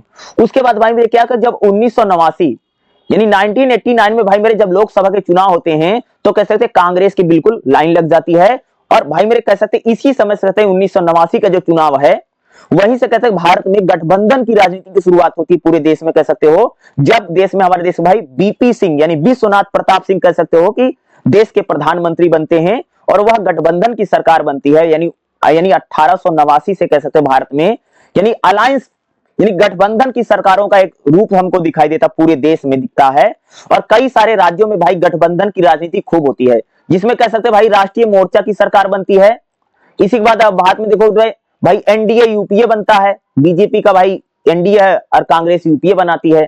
और भारत में भाई मेरे गठबंधन की राजनीति की शुरुआत कब होती भाई 1889 में जब बीपी सिंह सरकार बनाते, विश्वनाथ प्रताप सिंह प्रधानमंत्री बनते हैं। इसी समय भाई मंडल आयोग आता है जिसमें कह सकते हैं ओबीसी को 27% आरक्षण वाली बात जो हमें नीचे पढ़ना पड़ेगा, आरक्षण को भी हमें इस किताब में पढ़ना है। तो मंडल आयोग की जब सिफारिशें लागू होती हैं, ठीक है, 27% रिजर्वेशन किसको मिला भाई? ओबीसी को। और ओबीसी को जो रिजर्वेशन मिला कौन से आयोग में मिला था? मंडल आयोग, मंडल कमीशन उसको बोला जाता है। मंडल कमीशन ने बोला था कि ओबीसी को 27% आरक्षण मिलना चाहिए। और पूरे देश में जबरदस्त दंगे होते हैं 89 में जब मंडल आयोग की सिफारिशें लागू होती। किसने लागू किया था मंडल आयोग को? बीपी सिंह, जिनका नाम है विश्वनाथ प्रताप सिंह, क्योंकि उनको लगता था कि भाई मेरे ओबीसी का वोट उनको सब मिल जाएगा, इसलिए मंडल आयोग को लागू करने वाले क्या थे? बीपी सिंह। 89 में प्रधानमंत्री बनते हैं और मंडल आयोग को लागू करते हैं। और आपको पता भाई कि बीपी सिंह की सरकार गिर जाती है आगे चल करके, और कुछ समय के भाई चंद्रशेखर प्रधानमंत्री बनते हैं, और फिर जाकर के भाई हमारे देश में चुनाव होता है, ठीक है। तो खास तौर से इसी समय कैसे इस टाइप की राजनीति भारत में चलती रही। अगर हम आज के दौर की बात करें तो भाई मेरे कह सकते हैं आज भारत में 2014 की बात करें तो 2014 में अगर आप देखेंगे तो भारत में कह सकते हैं एक राजनीतिक बदलाव आता है कि जहां पर कह सकते हैं कि बीजेपी यानी भारतीय जनता पार्टी जो है कह सकते पूर्ण बहुमत के साथ सरकार बनाती है 2014 में। और 2019 में 2014-2019 में क्या होता है कि बीजेपी को कई सालों के बाद 89 के बाद यानी 89 के बाद कह सकते हैं कि पहली बार जाकर के 2014 में क्या होता है लगभग कह लिए 89 यानी 10 साल 20 साल यानी कह सकते हैं कि लगभग यानी 25 एक साल बाद कह सकते हो कि खास तौर से यानी 25 साल के बाद किसी पार्टी को कह सकते हैं लोकसभा के चुनाव में बहुमत मिलता है। तो 2014 में बीजेपी बहुमत के साथ लौटती है 2014 में। और 2019 का भी चुनाव भाई बीजेपी कह सकते हो कि बहुमत के साथ जीतती है। और देश में कह सकते हैं गठबंधन की राजनीति लगभग खत्म मानी जाती है। लेकिन 2024 का लोकसभा का चुनाव होता है तब यहां कह सकते फिर बीजेपी गठबंधन की राजनीति में चली जाती है। और मौजूदा अगर मैं सरकार की बात करूं तो अभी कह सकते भाई भारत में बीजेपी की सरकार है, लेकिन कैसी सरकार है? गठबंधन की सरकार है, जिसमें कह सकते हो कि गठबंधन की राजनीति यानी अलायंस पार्टनर की सरकारें अभी हमको दिखाई दे रही हैं। तो कह सकते हैं लगभग 2014 से 2024 का जो समय है एक कह सकते कि भाई मेरे कह सकते हैं कि गठबंधन की राजनीति हमको केंद्र में नहीं दिखाई देती है। बीजेपी जो है पूर्ण बहुमत के साथ सरकार बनाती है। लेकिन 2024 का जो इलेक्शन होता है, लोकसभा का जो चुनाव होता है, यहां पर बीजेपी अपने यानी सीटों को लूज करती है, सीटें हारती है और कह सकते गठबंधन के साथ सरकार इसकी प्रेजेंट टाइम में चल रही है। तो यहां तक खास तौर से देखेंगे भारत में राजनीतिक सफर कैसे चलता है। ठीक है, चलिए भाई अगला क्वेश्चन देखते हैं जो मोस्ट इंपॉर्टेंट है। देखिए भाई मेरे अगला हमारा क्वेश्चन करेगा भाई मतदान व्यवहार, वोटिंग बिहेवियर को भाई मेरे कौन कौन से फैक्टर प्रमुख हैं। भाई देखो मतदान व्यवहार मतलब समझते हो भाई मेरे, इलेक्शन चुनाव में भाई मेरे किस कारण से जो मतदान है वो उस पर प्रभाव पड़ता है। भाई मेरे मतदान क्या है? मतदान किसी आधार पर किसी दल या प्रत्याशी को वोट देते हैं, मतदाता होते हैं ना भाई। मतदान क्या है? अरे भाई जो आम लोग जाकर के वोट डालते हैं इलेक्शन में वही तो मतदान है। तो मतदान का व्यवहार क्या है? उसे प्रभावित करने वाले को मतदान व्यवहार कहते हैं। देखते हैं भाई जाति के आधार पर भाई मेरे हमारे देश में सबसे ज्यादा वोट पड़ता, देखते नहीं मतदान व्यवहार तो यही है। भारत में भाई मेरे कौन कौन सी चीजें मतदान को यानी वोटिंग को चेंज कर सकती है, उस पर इफेक्ट डालती है। देखते नहीं भाई मेरे हमारे देश में भाई मेरे सबसे पहली जो चीज है जिसके नाम पर वोट पड़ता मतदान, यानी भाई मेरे किस चीज के नाम पर भाई हमारे देश में सबसे ज्यादा वोट पड़ता है? तो भाई मेरे जाति के नाम पर। भारत की राजनीति में अगर आप देखोगे मेरे जो मतदान है जो वोट है उसमें जाति बहुत बड़ा यानी इंपॉर्टेंट फैक्टर है। भाई इलेक्शन में अगर आप लोग देखोगे चुनाव में भाई मेरे क्या होता है कि जाति के नाम पर भाई मेरे सबसे ज्यादा वोट दिया जाता है। और पॉलिटिकल पार्टियां भी अगर आप लोग देखोगे तो पार्टियां भी यही करती हैं कि भाई मेरे कि जाति के उम्मीदवार को खड़ा करने का प्रयास पार्टियां भी करती हैं। तो भारत में कह सकते जाति एक ऐसा एक चीज है जो मतदान को एक प्रकार से प्रभावित करता है। भाई जैसे मान लीजिए कि भाई मेरे किसी इलाके में मान लीजिए कि भाई मेरे वहां पर दलितों की आबादी ज्यादा है, यानी वो कह सकते हो कि जो शेड्यूल कास्ट के लोग अगर ज्यादा हैं तो वहां पर कई बार देखोगे कि यानी टिकट भी आपको किसी शेड्यूल कास्ट को दे दिया जाता है, बल्कि उनके लिए सीटें भी आरक्षित है। कई बार अगर आप लोग देखोगे किसी इलाके में भाई अपर कास्ट का बहुत ज्यादा वोट है, ब्राह्मण बनिया वोट बहुत ज्यादा है, तो क्या करेंगी पार्टियां भाई किसी ब्राह्मण या बनिया को जाकर के टिकट थमा देती हैं, पकड़ दे देती हैं। या किसी इलाके में अगर आप लोग देखो भाई वहां पर मुस्लिम आबादी ज्यादा है तो भाई मेरे पार्टी क्या करती किसी मुसलमान को टिकट दे देती ताकि भैया सारे मुसलमान उसको वोट दे दें। या किसी जगह पर कह सकते हो भाई मेरे कि अगर पता चला कि वहां पर यानी अगड़ी जातियों की संख्या ज्यादा है, स्वर्ण जातियां ज्यादा है, यानी कह सकते हो अगड़ी जातियां ज्यादा है, तो भाई किसी ब्राह्मण को या किसी बनिया को टिकट दे देते हैं ताकि भाई उसका हमको वोट मिल जाएगा। तो भारत में कह सकते भाई मेरे जाति के नाम पर भाई मेरे सबसे ज्यादा वोट पड़ता, सबसे ज्यादा मतदान जो इफेक्ट करता है मतदान व्यवहार, वो भाई मेरे जाति। आप लोग देखते भाई ना, हमारे देश में तो भाई जाति के नाम पर भाई सबसे ज्यादा वोट पड़ता है ना, सबको पता है भाई। हर मतदाता, कोई भी आदमी अगर वोट डालने जाता है तो जरूर देखता भैया कि जिसको वोट दे रहे हैं हमारी जाति का है कि नहीं है। हर आदमी क्या होता भाई, अपनी जाति के आदमी को चुनाव जिताना चाहता है, ठीक है। ये तो हमारे देश में खूब दिखता है। अगर हम बात करें जैसे उत्तर प्रदेश है भाई, यूपी है, बिहार है, यहाँ पर जाति के नाम पर खूब समीकरण बैठाए जाते हैं इलेक्शन में। देखते हो भाई, जाति के उम्मीदवार को ज्यादातर लोग वोट देते हैं। अगला भाई वर्ग, क्लास, वर्ग के आधार पर भाई मेरे वोटिंग व्यवहार बहुत ज्यादा प्रभावित होता है। जैसे अमीर वर्ग, गरीब वर्ग, पेशेवर वर्ग, इस प्रकार से भाई मेरे मतदान व्यवहार बहुत ज्यादा प्रभावित होता है। कई बार आप लोगों ने देखा भाई, इलेक्शन के समय भाई गरीब आदमियों के लिए बहुत सारी योजनाएं लेकर के आते हैं, देखते नहीं भाई। जब चुनाव आएगा ना, सरकार आएगी भाई, हम गरीबों के लिए काम करेंगे, हम घर बनवा देंगे, हम शौचालय बनवा देंगे, गरीब आदमी के लिए 5 किलो राशन बंटवा देंगे। तो क्या है, यह भी मतदान को प्रभावित करता है, यानी वर्ग यानी क्लास। वर्ग भी कह सकते हो कि भाई मेरे मतदान को व्यवहार प्रभावित करता है। जैसे भाई मान लीजिए 5 किलो राशन मिल जाएगा, ठीक है, या भाई किसी ने आकर के बोल दिया कि आपको हम 10-10 हजार रुपया दे देंगे, या किसी ने बोल दिया कि भाई मेरे हम आपको सरकारी नौकरी दे देंगे। क्या है, ये भी चीजें भाई मेरे मतदान को प्रभावित करती हैं, वोटिंग को इफेक्ट करती हैं, मतदान व्यवहार को। वर्ग भी है यानी क्लास जो है। जैसे भाई महंगाई है, रोजगार है, नौकरी के नाम पर भी तो भाई आदमी वोट देता है, तो रोजगार भी क्या है, एक प्रकार से मतदान को इफेक्ट करता है, उस पर प्रभाव डालता है। देखने भाई पार्टियां बोल देती भाई हर घर सरकारी नौकरी मिल जाएगी। अभी बिहार में इलेक्शन हुआ ना, बोला नहीं था वो लालू के लड़के ने, कह सकते हो बोला था भाई ना कि भाई सबको हम लोग वो दे देंगे, क्या बोलते हैं, नौकरी दे, हर घर में नौकरी फैला देंगे, ठीक है। यानी कह सकते हो कि आरजेडी की तरफ से नारा दिया गया भाई हर घर नौकरी मिलेगी। उसी प्रकार से कह सकते हो भाई अलग अलग पार्टियां, लोकसभा के चुनाव कह सकते भाई बीजेपी ने बोला भाई 5 किलो राशन मिलता रहेगा पूरे देश में, ठीक है। तो उज्ज्वला में भैया सबको सिलेंडर फ्री मिलता रहेगा। किसानों की भैया कह सकते खाते में 2-2 हजार किसान सम्मान निधि जाती रहेगी। तो क्या है, ये सारी चीजें कह सकते भाई क्या करती, मतदान को इफेक्ट करती, मतदान व्यवहार को। आदमी भाई मेरे पैसे के नाम पर वोट दे रहा है, क्या है, पैसा यानी जो मनी है वो मतदान को क्या करती, इफेक्ट करती है। मतदान व्यवहार को सबसे ज्यादा इफेक्ट कौन करता, पैसा करता है। डायरेक्ट ट्रांसफर देखते नहीं हो, अब तो भाई मेरा डायरेक्ट किसानों के खाते में पैसा जा रहा है, डायरेक्ट गरीबों के खाते में पैसा जा रहा है, डायरेक्ट कह सकते हैं महिलाओं को पैसे दिए जा रहे हैं, देखते नहीं है। कहीं पर मैया सम्मान निधि चल रही है, कहीं पर कह सकते हो कि अलग अलग महिलाओं को लेकर के तमाम योजना हमारे देश में घूम रही हैं। ये सारी चीजें क्या करती भाई, मतदान को प्रभावित करती हैं। अगला का है लिंग और जेंडर। भाई जेंडर के आधार पर भाई महिला मतदाता और पुरुष मतदाता भी कह सकते चुनाव को प्रभावित करते हैं। महिलाओं के लिए भाई मेरे कई सारी योजनाएं लेकर के सरकार आती, देखे नहीं, महिलाओं के खाते में 10-10 हजार डाल दिया, किसी ने भैया 2-2 हजार देने का प्लान किया, ठीक है। क्या है, ये भी कह सकते हैं मतदान को प्रभावित करता है। जैसे अगर आप देखेंगे भाई हमारे यहाँ पर क्या हो रहा है हरियाणा में, तो यहाँ पर भी देखोगे महिलाओं को भाई मेरे 2121 रुपए महीना दिया जा रहा है। तो ये सारी चीजें क्या करती हैं, मतदान को प्रभावित करती हैं। ये क्या है, वोटिंग बिहेवियर पर इफेक्ट डालती हैं, ठीक है। कि भाई जेंडर के आधार पर महिला देखते हैं महिलाओं के खाते में पैसा दे रहे हैं, क्या है, या महिलाओं के खाते में 10-10 हजार दे दिया, किसी ने कुछ 3-3 हजार दे दिया, किसी ने 5 हजार दे दिया चुनाव के समय किसी न किसी चीज के नाम पर। तो यानी जेंडर और लिंग भी जो होता है मतदान को भाई मेरे पूरी तरह से प्रभावित करता है। जिसे बोल देंगे भैया महिलाओं को हम, लड़कियां पढ़ेंगी तो भैया उनको पैसा मिलेगा, उनको स्कूटी मिलेगी, उनको साइकिल मिलेगी, उनको ड्रेस मिलेगा, इस प्रकार की योजनाएं चलती हैं। स्वास्थ्य सुविधाओं के नाम पर भी होता है ना भाई, जैसे हेल्थ कार्ड बनवा देंगे और आपका मेडिकल कवर करवा देंगे। तो इस पर ये सारी चीजें भी कह सकते हैं मतदान को भाई मेरे बहुत ज्यादा प्रभावित करती हैं। जेंडर के आधार पर महिलाओं के खाते में जो पैसा दिया जा रहा है इलेक्शन के समय, ये एक जेंडर के आधार पर ये भी चीजें मतदान को प्रभावित करती है, वोट को। दूसरा हालिया प्रवृत्ति क्या है, महिलाओं की भाई में मतदान में सबसे ज्यादा बढ़ोतरी हो रही है।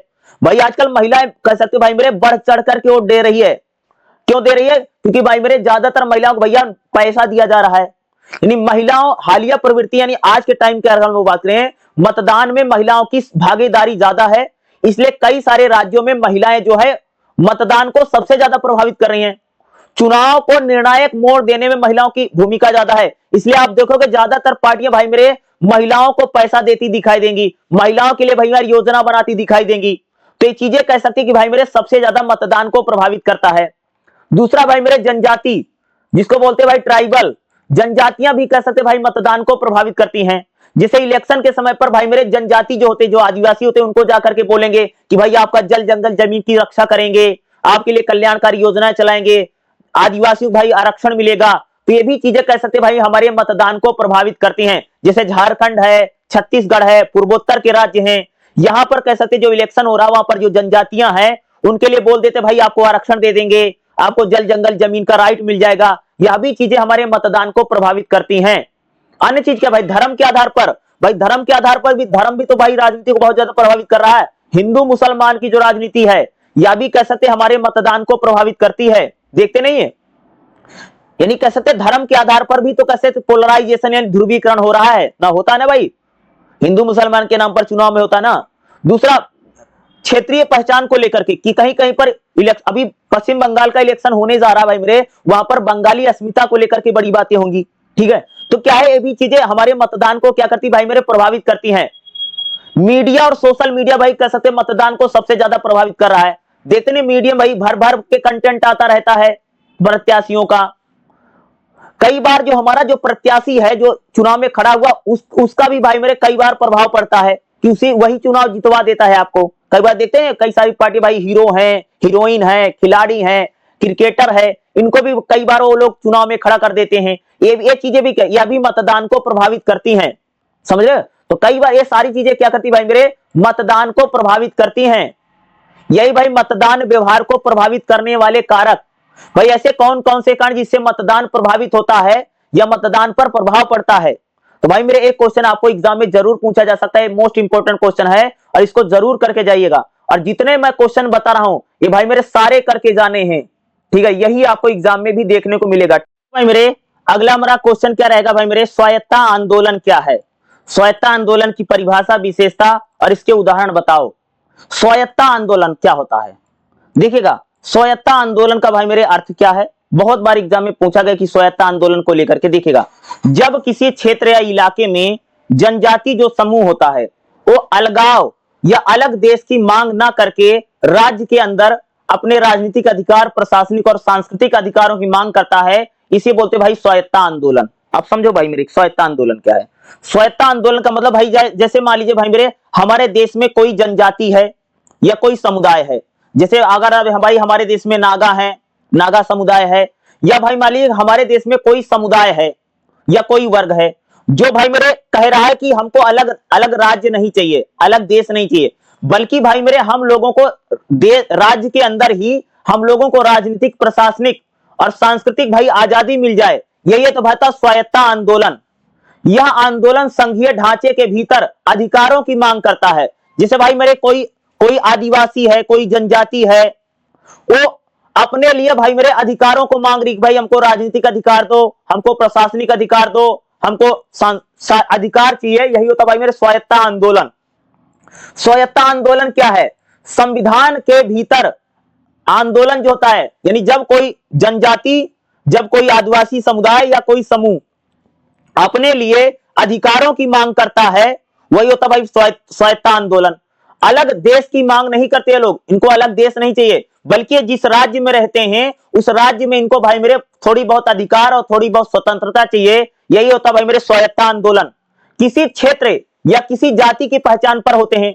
जैसे अगर आप देखो, जैसे नागा है, नागा जो समुदाय है ये नहीं कहता भाई अलग देश चाहिए, बल्कि हमें अपने राज्य में ही भाई मेरे स्वतंत्रता अधिकार चाहिए, ये होते भाई स्वायत्ता आंदोलन।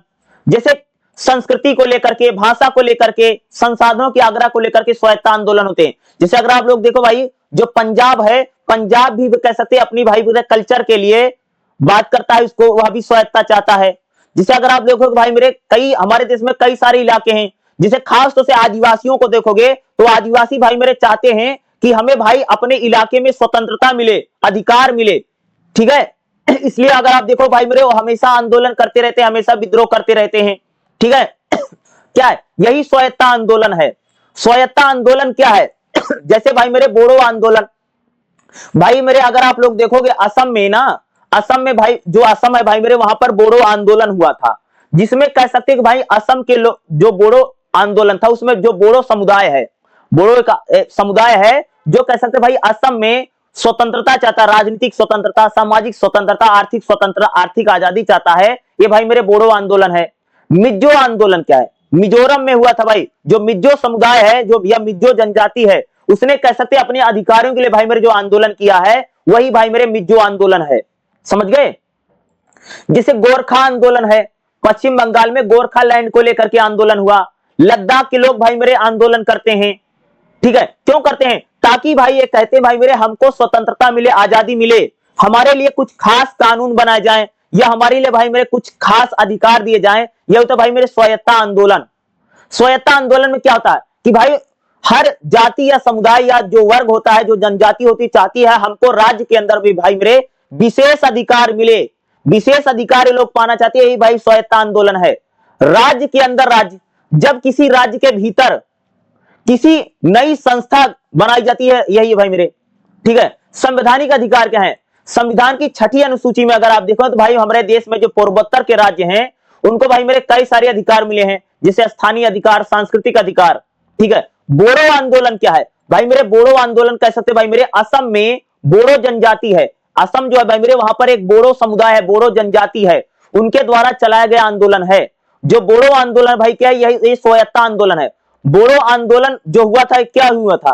बोडो भाई मेरे बोडो एक इलाका है, यहाँ के लोग अपना शासन प्रशासन चाहते थे, बोडो भाषा और संस्कृति को सुरक्षा मिले। भाई बोडो आंदोलन में कहा गया कि जो बोडो भाषा है या जो बोडो का जो कल्चर है भाई उसको बचाया जाए। बोडो आंदोलन में भाई बोडो जो समुदाय है उसको राजनीतिक अधिकार मिले, उसको उसका आर्थिक विकास हो। यही भाई मेरे बोडो आंदोलन है, जो कहां पर हुआ था भाई मेरे? असम में करवाया गया था। यह भी क्या है? एक प्रकार के स्वायत्ता आंदोलन ही है बोडो आंदोलन, ठीक है। जिसे बोडो आंदोलन के बाद अगर आप देखो, जैसे भाई कई प्रकार के आंदोलन हैं, जिसे नागालैंड में नागा आंदोलन करते हैं, इसी को बोलते हैं भाई मेरे, क्या बोलते हैं? स्वायत्ता आंदोलन। यानी कोई जनजाति या कोई समुदाय अपने लिए राजनीतिक स्वतंत्रता चाहता है, आर्थिक स्वतंत्रता चाहता है, सामाजिक स्वतंत्रता चाहता है, अपना विकास चाहता है, इसके लिए वो आंदोलन करता है ताकि उसको भाई मेरे कुछ विशेष अधिकार मिले। यही तो भाई मेरे स्वायत्ता आंदोलन, ठीक है। स्वायत्ता आंदोलन भाई मेरे बहुत इंपॉर्टेंट है, बहुत बार एग्जाम में इसको पूछा गया स्वायत्ता आंदोलन को लेकर के। यानी आप कह सकते हैं स्वायत्ता आंदोलन है कि जब कोई जनजाति या कोई समुदाय या कोई आदिवासी समुदाय अपने लिए विशेष अधिकारों की जब मांग को लेकर के आंदोलन करते कि भाई उनको उनके राज्य में कुछ विशेष अधिकार मिले, कुछ विशेष शक्तियां मिले, राजनीतिक सामाजिक आर्थिक शक्तियां मिले, अधिकार मिले, यही होता भाई मेरे स्वायत्ता आंदोलन, ठीक है। और स्वायत्ता आंदोलन भाई मेरे बहुत ही ज्यादा मोस्ट इंपॉर्टेंट है और एग्जाम में आएगा ही आएगा भाई मेरे। अगला जो हमारा क्वेश्चन क्या रहेगा भाई मेरे? विद्रोह। विद्रोह क्या होता है? विद्रोह की अवधारणा बताइए। भारत में विद्रोह, जैसे नागा विद्रोह, मणिपुर में मणिपुर विद्रोह और पंजाब में भाई मेरे विद्रोह क्यों हुआ? विद्रोह क्या होता है कि भाई मेरे जब किसी राज्य में या किसी इलाके में कोई समुदाय विद्रोह कर देता है, बगावत कर देता है, इसको बोलते भाई मेरे विद्रोह। जब कोई संगठन किसी राज्य में अपने अधिकारों को लेकर के हिंसात्मक आंदोलन करता है, हिंसा का सहारा लेता है, इसी को बोलते भाई मेरे विद्रोह। क्या बोलोगे? जब किसी राज्य में कोई जनजाति, कोई समुदाय भाई मेरे जब हिंसा का सहारा लेकर के आंदोलन करता है और राज्य को, सरकार को चुनौती देता है, उसी को बोलते भाई मेरे विद्रोह। राजनीतिक विद्रोह खास तौर से हम लोगों को दिखाए, राजनीतिक विद्रोह है, जातीय विद्रोह है, धार्मिक विद्रोह होते हुए रहते हैं। भारत में भाई मेरे विद्रोह कौन कौन से हैं? तो भारत में देखो भाई हमारे यहाँ पर अलग अलग कल्चर है, इसलिए कह सकते भारत में बहुत सारे विद्रोह होते हैं। जैसे पहचान को लेकर के विद्रोह होगा, जैसे कई बार देखोगे किसी समुदाय ने भाई मेरे विद्रोह कर दिया ताकि उसको खास पहचान मिले, या आरक्षण को लेकर के विद्रोह होता है, विकास को लेकर के, जैसे भाई किसी इलाके में विकास नहीं हो रहा तो वहां के लोग भाई मेरे आंदोलन करेंगे कि वहां पर भाई मेरे विकास किया जाए, ठीक है, यही भाई मेरे विद्रोह होता है। जिसे नागा विद्रोह क्या है? तो भाई नागा, जो नागालैंड, नागालैंड में भाई मेरे नागा समुदाय रहते, नागा जनजाति है, उन लोगों ने भाई मेरे नागालैंड में एक बहुत बड़ा विद्रोह किया था। क्यों? स्वतंत्रता से पहले, आजादी से पहले अगर आप देखेंगे तो नागा नेशनल काउंसिल जो था उसने भाई मेरे विद्रोह कर दिया था भारत में। क्यों? वो चाहते भाई नागा की अलग पहचान हो, नागालैंड के लोग भाई मेरे अलग देश की मांग करते थे, हम भाई हमको भारत में नहीं रहना बल्कि तो हमको अलग रहना है, इसलिए उन्होंने भाई मेरे विद्रोह कर दिया था अपनी पहचान को लेकर के, अपनी राजनीतिक भावनाओं को लेकर के। भाई नागालैंड में नागाओं ने विद्रोह किया। क्यों विद्रोह किया गया था? ताकि उनको भाई मेरे अलग देश, अलग राज्य चाहिए, अलग देश चाहिए। भाई उनको अलग देश तो नहीं दिया गया बल्कि उनके लिए अलग राज्य बना दिया नागालैंड, ठीक है। उसी प्रकार से अगर आप देखो भाई मणिपुर में भाई मेरे विद्रोह किया गया, मणिपुर जो है भाई करे पूर्वोत्तर भारत में है, जहां पर कह सकते हो कि भाई मेरे जातीय, क्षेत्रीय और वैचारिकता को लेकर के विद्रोह हुआ। ये लोग भाई मेरे अपने राजनीति को लेकर के, आर्थिक पिछड़ेपन को लेकर के, और भाई मेरे जो कह सकते हो कि खास तौर से भाई मेरे जो मणिपुर है, मणिपुर में भाई मेरे दो जातियां हैं, एक तो है भाई मैतेई और दूसरा है कुकी। भाई मेरे अगर आप देखो मणिपुर में भाई मेरे जो मैतेई जनजाति है और जो कुकी है, ये भाई मेरे आपस में हमेशा लड़ते रहते हैं, इसलिए कह सकते भाई मणिपुर में विद्रोह हुआ था। अभी थोड़े दिन पहले भाई देखा मणिपुर में भाई मेरे खूब हिंसा हो रही थी, तो वहां पर क्यों हो रही थी भाई मेरे, क्योंकि जो मणिपुर में भाई मेरे जो मैतेई जनजाति है, मैतेई समुदाय है, जो कुकी समुदाय है, एक दूसरे को भाई मेरे कट्टर दुश्मन जानते हैं, इसलिए लड़ते रहते हैं। देखा था मणिपुर में कितनी ज्यादा हिंसा हुई और क्या हुआ, सरकार उसको कंट्रोल भी नहीं कर पा रही थी मणिपुर को लेकर के। तो यही विद्रोह होता है कि जब दो जातियां, दो समुदाय आपस में लड़ने लग जाते हैं और हिंसा करने लग जाते हैं अपने अपने अधिकारों को लेकर के। कई बार जो विद्रोह था भाई ये अलग देश की मांग भी कर देता है, जैसे नागालैंड के लोगों ने विद्रोह करके भाई मेरे अलग देश की मांग कर दी, ठीक है। इस प्रकार के विद्रोह होते रहते। पंजाब में भाई मेरे 1980 में बहुत बड़ा विद्रोह हुआ। पंजाब में कह सकते हैं जो पंजाब का जो विद्रोह है, ये कह सकते हैं 1980 के टाइम पर हुआ था। ये धार्मिक और राजनीतिक विद्रोह था, जिसमें कह सकते हैं कि पंजाब में क्षेत्रीय और जल का विवाद है, राजनीतिक भावनाओं को लेकर के, धार्मिक पहचान को लेकर भाई पंजाब में विद्रोह हुआ। और पंजाब में भाई मेरे जो विद्रोह था, इसमें खूब हिंसा हुई, जिसमें हमारे देश की राष्ट्रीय एकता को चुनौती मिली। और कह सकते हैं कि हमारे देश पर भाई मेरे पंजाब के विद्रोह का सबसे बुरा प्रभाव पड़ा, जिसमें कह सकते भाई मेरे ऑपरेशन ब्लू स्टार का नाम आप सबने सुना होगा कि जिस प्रकार से भिंडरावाले को लेकर के पूरा जो मामला चला पंजाब में। पंजाब इतने समय से कह सकते जो अशांत रहा इलाका, क्यों रहा, यह भी एक प्रकार का भाई मेरे पंजाब में जो विद्रोह होता है खालिस्तान को लेकर के, जो खालिस्तान को लेकर के पूरा आंदोलन, जो पूरा विद्रोह है, यह भी एक प्रकार का भाई मेरे पंजाब को अलग मांग जो करते, अलग पंजाब या अलग देश की मांग जो उठी है खालिस्तान को लेकर के, यह भी एक प्रकार का विद्रोह रहा, जिसको कह सकते हैं इंदिरा गांधी की सरकार ने इसको दबाने का बहुत ज्यादा प्रयास किया। ठीक है, तो एक इस प्रकार के भाई मेरे विद्रोह अलग अलग जगहों पर होते हैं। जैसे अगर आप देखो भाई भारत में भाई मेरे जम्मू कश्मीर में भाई मेरे विद्रोह होता रहता है, वो लोग भी चाहते भाई अलग देश बन जाए, फलाना हो जाए, इस प्रकार का विद्रोह करते रहते हैं। पंजाब में भाई मेरे इस प्रकार का विद्रोह लंबे समय तक रहा है, जिसमें कह सकते हो कि ऑपरेशन ब्लू स्टार, ठीक है, जिसमें कह सकते हो कि भाई मेरे जो अगर आप लोग देखोगे ऑपरेशन ब्लू स्टार को खोल के पढ़ेंगे तो उसमें भी आपको पता चलेगा किस प्रकार से गोल्डन टेंपल पर कह सकते हैं टैंक वैंक लगाने का पूरा प्लान किया गया है, और किस प्रकार से कह सकते हैं इंदिरा गांधी ने पूरे पंजाब को कंट्रोल किया, कह सकते हैं 1984 में जाकर के। ठीक है, तो ये क्या है, ये विद्रोह है। विद्रोह भाई हम उनको कहते हैं कि जब किसी राज्य में अलग देश की मांग या अलग राज्य की मांग उठ जाती है, इसको बोलते हैं भाई विद्रोह। जहां पर हिंसा होने लग जाती है, जहां पर नागरिक हिंसक हो जाता है और अलग देश चाहता है या अलग राज्य की मांग करता है और अपने अधिकारों की मांग करता है, ये इसको बोलते हैं भाई विद्रोह। जैसे नागा विद्रोह हुआ, पंजाब में विद्रोह हुआ, जम्मू कश्मीर में तो भाई मेरे विद्रोह होता ही रहा लंबे समय तक, अभी भी उसको कंट्रोल करना मुश्किल हो रहा है। विद्रोह का प्रभाव क्या है भाई, विद्रोह होने से कह सकते हैं देश की सुरक्षा पर प्रभाव पड़ता है, मानव अधिकारों का हनन होता है, विकास रुक जाता है।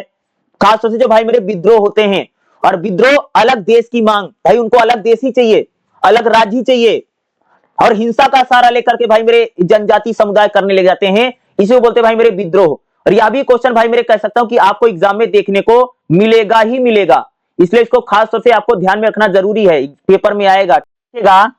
अगला हमारा क्वेश्चन करेगा भाई मेरे, भारत में अलग राज्य की मांग के लिए कौन कौन से भाई मेरे प्रमुख आंदोलन हुए हैं। देखो भाई अगर आप लोग भारत में देखो भाई मेरे कई सारे राज्यों में अगर आप देखोगे तो वहां के लोग भाई मेरे अलग राज्य की मांग करने लग जाते हैं। अलग राज्य की मांग का भाई मेरे अर्थ क्या है, जैसे अगर आप देखोगे तो भाई मेरे जैसे यूपी है, यूपी में देखो भाई मेरे वहां पर भी अलग राज्य की मांग होती है, अवध के लोग अलग राज्य की मांग करते हैं, या लोग देखोगे जो खास तौर से बुंदेलखंड के लोग हैं वो अलग राज्य की मांग करते हैं। उसी प्रकार से भाई मेरे अगर आप लोग देखो बिहार में भाई अलग राज्य की मांग होती है, ठीक है, अलग कोई मिथिला रीजन को अलग बनाना चाहता है, कोई अलग अलग रीजन को अलग राज्य बनाना चाहते हैं, तो यही होता भाई मेरे अलग राज्य की मांग। जब किसी क्षेत्र में, जब किसी राज्य में क्षेत्र को लेकर के, भाषा को लेकर के, जाति को लेकर के, आर्थिक आधार पर नए राज्य को बनाने की मांग की जाती है, इसे बोलते हैं अलग राज्य की मांग। जैसे भाई मेरे बिहार है, वैसे मान लो बिहार में अगर कोई लोग जाति के नाम पर, भाषा के नाम पर, क्षेत्र के नाम पर अलग राज्य की मांग करते, भाई हमारे लिए अलग राज्य बनाइए, अलग स्टेट बनाया जाए, यही तो भाई अलग राज्य की मांग। यह आंदोलन भारतीय संविधान के भीतर रह करके किया जाता है। अलग राज्य की मांग का मतलब है नहीं कि वो अलग देश चाहते हैं, अलग देश नहीं, बल्कि उनके लिए भाई अलग स्टेट बने, अलग राज्य बने। ये होता भाई अलग राज्य की मांग, एक उनको दूसरा कोई राज्य उनके लिए बनाया जाए। अलग राज्य की मांग को लेकर के भाई मेरे बहुत सारे आंदोलन हुए हैं। जैसे अगर आप देखो भाषा को लेकर भाई मेरे सबसे ज्यादा राज्य भारत में बना है। जैसे अगर आप लोग देखो भाई मेरे हरियाणा और पंजाब क्या थे भाई मेरे, पहले हरियाणा जो है पंजाब में ही लगता था, लेकिन भाई पंजाब के लोग जो है पंजाबी बोलते थे, हरियाणा के लोग भाई हिंदी बोलते थे, इसलिए देखो हरियाणा पंजाब को अलग बना दिया गया। उसी प्रकार से देखो भाई मेरे पहले जो है महाराष्ट्र और जो पहले महाराष्ट्र और कह सकते जो गुजरात है पहले एक थे, तो महाराष्ट्र में मराठी बोली जाती थी, गुजरात में गुजराती बोली जाती थी, इसलिए महाराष्ट्र और गुजरात को भाई अलग अलग बना दिया गया। उसी प्रकार से भाई मेरे देखोगे आंध्र प्रदेश, आंध्र प्रदेश से निकल करके भाई तेलंगाना बना 2013 में। क्यों बना? क्योंकि तेलंगाना के लोग भाई तेलुगु भाषा बोलते थे। प्रशासन को लेकर के, क्षेत्रीय संतुलन को लेकर के, इन सब चीजों के लिए कह सकते भाई अलग राज्य की मांग होती है। अलग राज्य की मांग को लेकर के भाई मेरे कौन कौन से आंदोलन हुए हैं? तो भाई देखो आंध्र प्रदेश को लेकर के भाई मेरे आंदोलन 1952 में हुआ। आंध्र प्रदेश के लोग भाई मेरे तेलुगु भाषा बोलते थे और आंध्र प्रदेश को लेकर के आंदोलन हुआ था 1953 में। और भाई मेरे कह सकते 1953 में जाकर 52 में आंदोलन हुआ, 1953 में जाकर कह सकते अलग राज्य बना। गुजरात महाराष्ट्र को लेकर के आंदोलन हुआ था। पहले भाई गुजरात और महाराष्ट्र एक ही राज्य हुआ करता था। भाषा के आधार पर भाई मेरे गुजरात और महाराष्ट्र को लेकर के मांग उठी। गुजरात के लोग चाहते थे भाई गुजराती भाषा के आधार पर एक राज्य बने गुजरात। बाद में कह सकते हैं भाई मेरे 1960 में जाकर के अलग राज्य बनता, भाई मेरे गुजरात बनता, अलग राज्य बनता है। पंजाब की बात करेंगे, भाषा के आधार पर देखो भाई पंजाब भी बना है। हरियाणा पंजाब और हिमाचल भाई मेरे पहले एक ही थे। क्या थे? पहले अगर आप लोग देखो भाई मेरे जो पंजाब है, जो हरियाणा है, हिमाचल है, एक ही होता था, पंजाब ही होता था, पूरा पंजाब था। बाद में कह सकते भाई 1966 में हरियाणा पंजाब को अलग कर दिया गया, क्योंकि पंजाब के लोग भाई मेरे पंजाबी बोलते थे, हरियाणा के लोग हिंदी बोलते थे, इसलिए भाई मेरे पंजाब और हरियाणा को अलग कर दिया गया। झारखंड आंदोलन, भाई झारखंड भाई मेरे पहले बिहार में आता था, लेकिन झारखंड के लोग कहते भाई हम आदिवासी हैं, इसलिए हमारा बिहार में शोषण दमन हो रहा है, इसलिए कहते आदिवासी पहचान को लेकर के कह सकते भाई मेरे जो बिहार से झारखंड अलग हो गया। 2000 में कह सकते भाई अलग झारखंड बन गया। अलग राज्य की मांग हुई ना। छत्तीसगढ़ आंदोलन, भाई पहले जो छत्तीसगढ़ है मध्य प्रदेश में लगता था, मध्य प्रदेश से भाई मेरे छत्तीसगढ़ अलग हुआ सन 2000 में कह सकते हो, क्योंकि छत्तीसगढ़ के लोगों को लगता है भाई हमारा इलाका पिछड़ा हुआ, इसलिए अलग राज्य चाहिए। उत्तराखंड आंदोलन, भाई उत्तराखंड पहले उत्तर प्रदेश में लगता था। भाई उत्तराखंड में पहाड़ है और उत्तर प्रदेश में मैदानी इलाका है, तो इसलिए भौगोलिक कठिनाई को लेकर के दिक्कत आती थी। इसलिए भाई अगर आप देखोगे सन 2000 में कह सकते अलग उत्तराखंड बना, उत्तर प्रदेश से निकल करके अलग उत्तराखंड बनाया गया। तेलंगाना आंदोलन, भाई तेलंगाना जब आंदोलन होता, पहले तेलंगाना भाई मेरे आंध्र प्रदेश में ही था। बाद में कह सकते कि सन 2014 में कांग्रेस की जो सरकार थी उसने भाई मेरे कह सकते अलग तेलंगाना को बनाया गया। वर्तमान में भी देखोगे भाई अलग अलग राज्यों में अलग अलग राज्य की मांग उठती रहती। जिसे गोरखालैंड को लेकर के भाई बंगाल में बहुत मांग उठती है। महाराष्ट्र में भाई मेरे अलग विदर्भ को लेकर के मांग उठती है। असम में बोडोलैंड को लेकर के मांग उठती है। उत्तर प्रदेश में अगर आप लोग देखोगे उत्तर प्रदेश में भाई मेरे पूर्वांचल अलग बन जाए, पूर्वांचल राज्य बने, या उत्तर प्रदेश में कई बार देखो मांग उठती भाई अलग अलग राज्य को लेकर के मांग भाई मेरे कह सकते उत्तर प्रदेश में उठती है भाई अलग कह सकते बना दिया जाए, क्या पूर्वांचल बन जाए, अलग अवध बन जाए, पूर्वी उत्तर प्रदेश को लेकर के अलग राज्य बन जाए। तो भाई अलग अलग राज्यों में देखोगे तो अलग अलग समय पर अलग राज्य की मांग जो है वो भाई मेरे हमारे देश में उठती रहती है। हर जगह उठती रहती भाई मेरे, अलग राज्य की मांग उठती रहती है समय समय पर। बिहार में भी उठती रहती भाई। कई सारे लोग बोलते भाई बिहार को भी अलग कर देना चाहिए हम लोगों को, भाई हमारे लिए अलग मिथिला बना दो, ठीक है, अलग मिथिला रीजन को लेकर के मांग उठती है। हर राज्य में आपको दिखाई देगा कि अलग राज्य की मांग आपको उठती हुई दिखाई देगी। जैसे मैंने यूपी की बात की ना, तो यूपी में अगर आप देखोगे तो वही वहां भी कहते भाई अलग पूर्वांचल बन जाए, अलग अवध बन जाए, या कह सकते कि भाई वहां अलग कह सकते कि अलग, जैसे वाराणसी जो खास तौर से कह सकते हो कि जो रीजन है झांसी का इलाका है, वो कह सकते अलग बुंदेलखंड की मांग यूपी में उठती रहती है, भाई बुंदेलखंड अलग राज्य बने, ठीक है। मध्य प्रदेश में अभी भी कह सकते मांग उठती है मालवा अलग बन जाए। हरियाणा इतना छोटा सा राज्य है तो यहाँ पर भी लोग अलग राज्य की मांग करते रहते, भाई हमारे लिए अलग राज्य बना दो। तो भाई हमारे देश में सभी इलाकों में अगर आप देखोगे तो कोई ना कोई कारण जरूर है कि भाई मेरे लोग अलग राज्य की मांग हमेशा करते रहते हैं, और इसके लिए कभी आंदोलन तेज हो जाता है, कभी कम हो जाता है, लेकिन लोग जो है हमेशा अलग राज्य की मांग भाई मेरे करते ही रहते हैं। तो ये भाई हमारे देश में भाई मेरे चलता ही रहता है अलग राज्य की मांग, ठीक है, कि भाई हमारे लिए अलग राज्य बना दो। सबको यही लगता है कि हमारे लिए अलग राज्य बन जाए, हर जाति के लिए, हर समुदाय के लिए, हर सबके लिए, सब भाई अलग राज्य ही चाहते हैं, कोई रहना नहीं चाहता है इसे। अगला देखिएगा भाई मेरे हमारा क्या रहेगा, अगला क्वेश्चन है भाई मेरे धर्मनिरपेक्षता क्या होती है। भारतीय संविधान में धर्मनिरपेक्षता को लेकर क्या बता, भाई धर्मनिरपेक्षता समझते हो, धर्मनिरपेक्षता क्या है? तो धर्मनिरपेक्षता का मतलब अर्थ क्या होता है, देखिएगा, जब किसी राज्य का कोई अपना धर्म नहीं होता है, जब देखो, जब किसी सरकार का या राज्य का कोई अपना खास धर्म नहीं होता है और सभी धर्मों को बराबर माना जाता है, इसी को भाई बोलते हैं धर्मनिरपेक्षता। यानी जब किसी देश का कोई अपना राजकीय सरकारी धर्म नहीं होता है और भाई उस देश में सभी धर्मों को बराबर माना जाता है, इसी को बोलते हैं भाई धर्मनिरपेक्षता। किसी भी धर्म को महत्व ना देना बल्कि सभी धर्मों को बराबर मानना ही क्या भाई धर्मनिरपेक्षता है। राज्य का अपना कोई धर्म नहीं होता, धर्मनिरपेक्षता मतलब यानी जब राज्य का यानी सरकार का कोई अपना धर्म नहीं होता है और सरकार भाई मेरे सभी धर्मों को बराबर मानती, क्या सरकार जो है भाई मेरे सभी धर्मों को बराबर मानती है, इसी को भाई मेरे हम लोग बोलते हैं भाई मेरे धर्मनिरपेक्षता। भारत में भाई मेरे धर्मनिरपेक्षता है क्योंकि अगर आप देखो भाई हमारे देश में भाई तो सभी धर्मों को बराबर माना जाता है ना, देखा नहीं होगा भाई हमारे देश में क्या है, हिंदू भी हैं, मुसलमान भी हैं, सिख भी हैं, ईसाई भी हैं। भाई हमारे देश में तो हमारा दोस्त भाई तो सेकुलर देश है, धर्मनिरपेक्ष देश है। हमारा देश भाई किसी धर्म को नहीं मानता बल्कि सभी धर्मों का सम्मान करता है। भारतीय मॉडल की विशेषता यही भाई भारतीय संविधान की विशेषता है कि भारत जो है धर्मनिरपेक्ष देश है। धर्म जो है हमारी यहाँ भाई राजनीति से बिल्कुल अलग है, सर्वधर्म समभाव की राजनीति। भाई हमारे देश में भाई सभी धर्मों को बराबर माना जाता है, किसी भी धर्म के साथ पक्षपात भेदभाव नहीं किया जाता है, ये भारत में खास तौर से विशेष है। भारतीय संविधान में भी अगर आप लोग भाई सभी धर्मों को बराबर माना गया है। भाई हमारे देश में जो संविधान है, भारत के संविधान के 42वां जो संविधान संशोधन है, उसमें कह सकते भाई धर्मनिरपेक्षता सबको जोड़ा गया है। भारत जो है भाई मेरे किसी भी धर्म के साथ भेदभाव पक्षपात नहीं करता है। हमारा देश भाई मेरे सभी धर्मों को बराबर मानता है, चाहे हिंदू हो, चाहे मुसलमान हो, चाहे जैन हो, सिख हो, पंजाबी हो, कोई हो, सभी को बराबर माना जाता है। भाई अगर आप देखोगे हमारे देश में जो मौलिक अधिकार हैं, भाई जो हमारे मौलिक अधिकार हैं, फंडामेंटल राइट, उसमें देखोगे जो अनुच्छेद 14 है, उसमें भाई मेरे कानून के सामने सभी बराबर हैं। अनुच्छेद 15 में भाई धर्म के आधार पर किसी प्रकार का भाई मेरे भेदभाव हमारे यहाँ नहीं होता। अगर आप लोग देखो भाई मेरे भारतीय संविधान में धर्म के आधार पर भाई मेरे कोई भेदभाव नहीं किया जाता है। धर्म के आधार पर भाई किसी प्रकार के रोजगार में भेदभाव नहीं, नौकरी में भेदभाव नहीं है। भारतीय जो संविधान है उसमें अनुच्छेद 15 से लेकर के 28 तक देखोगे तो भाई मेरे सभी को अपने धर्म को मानने की पूरी स्वतंत्रता है।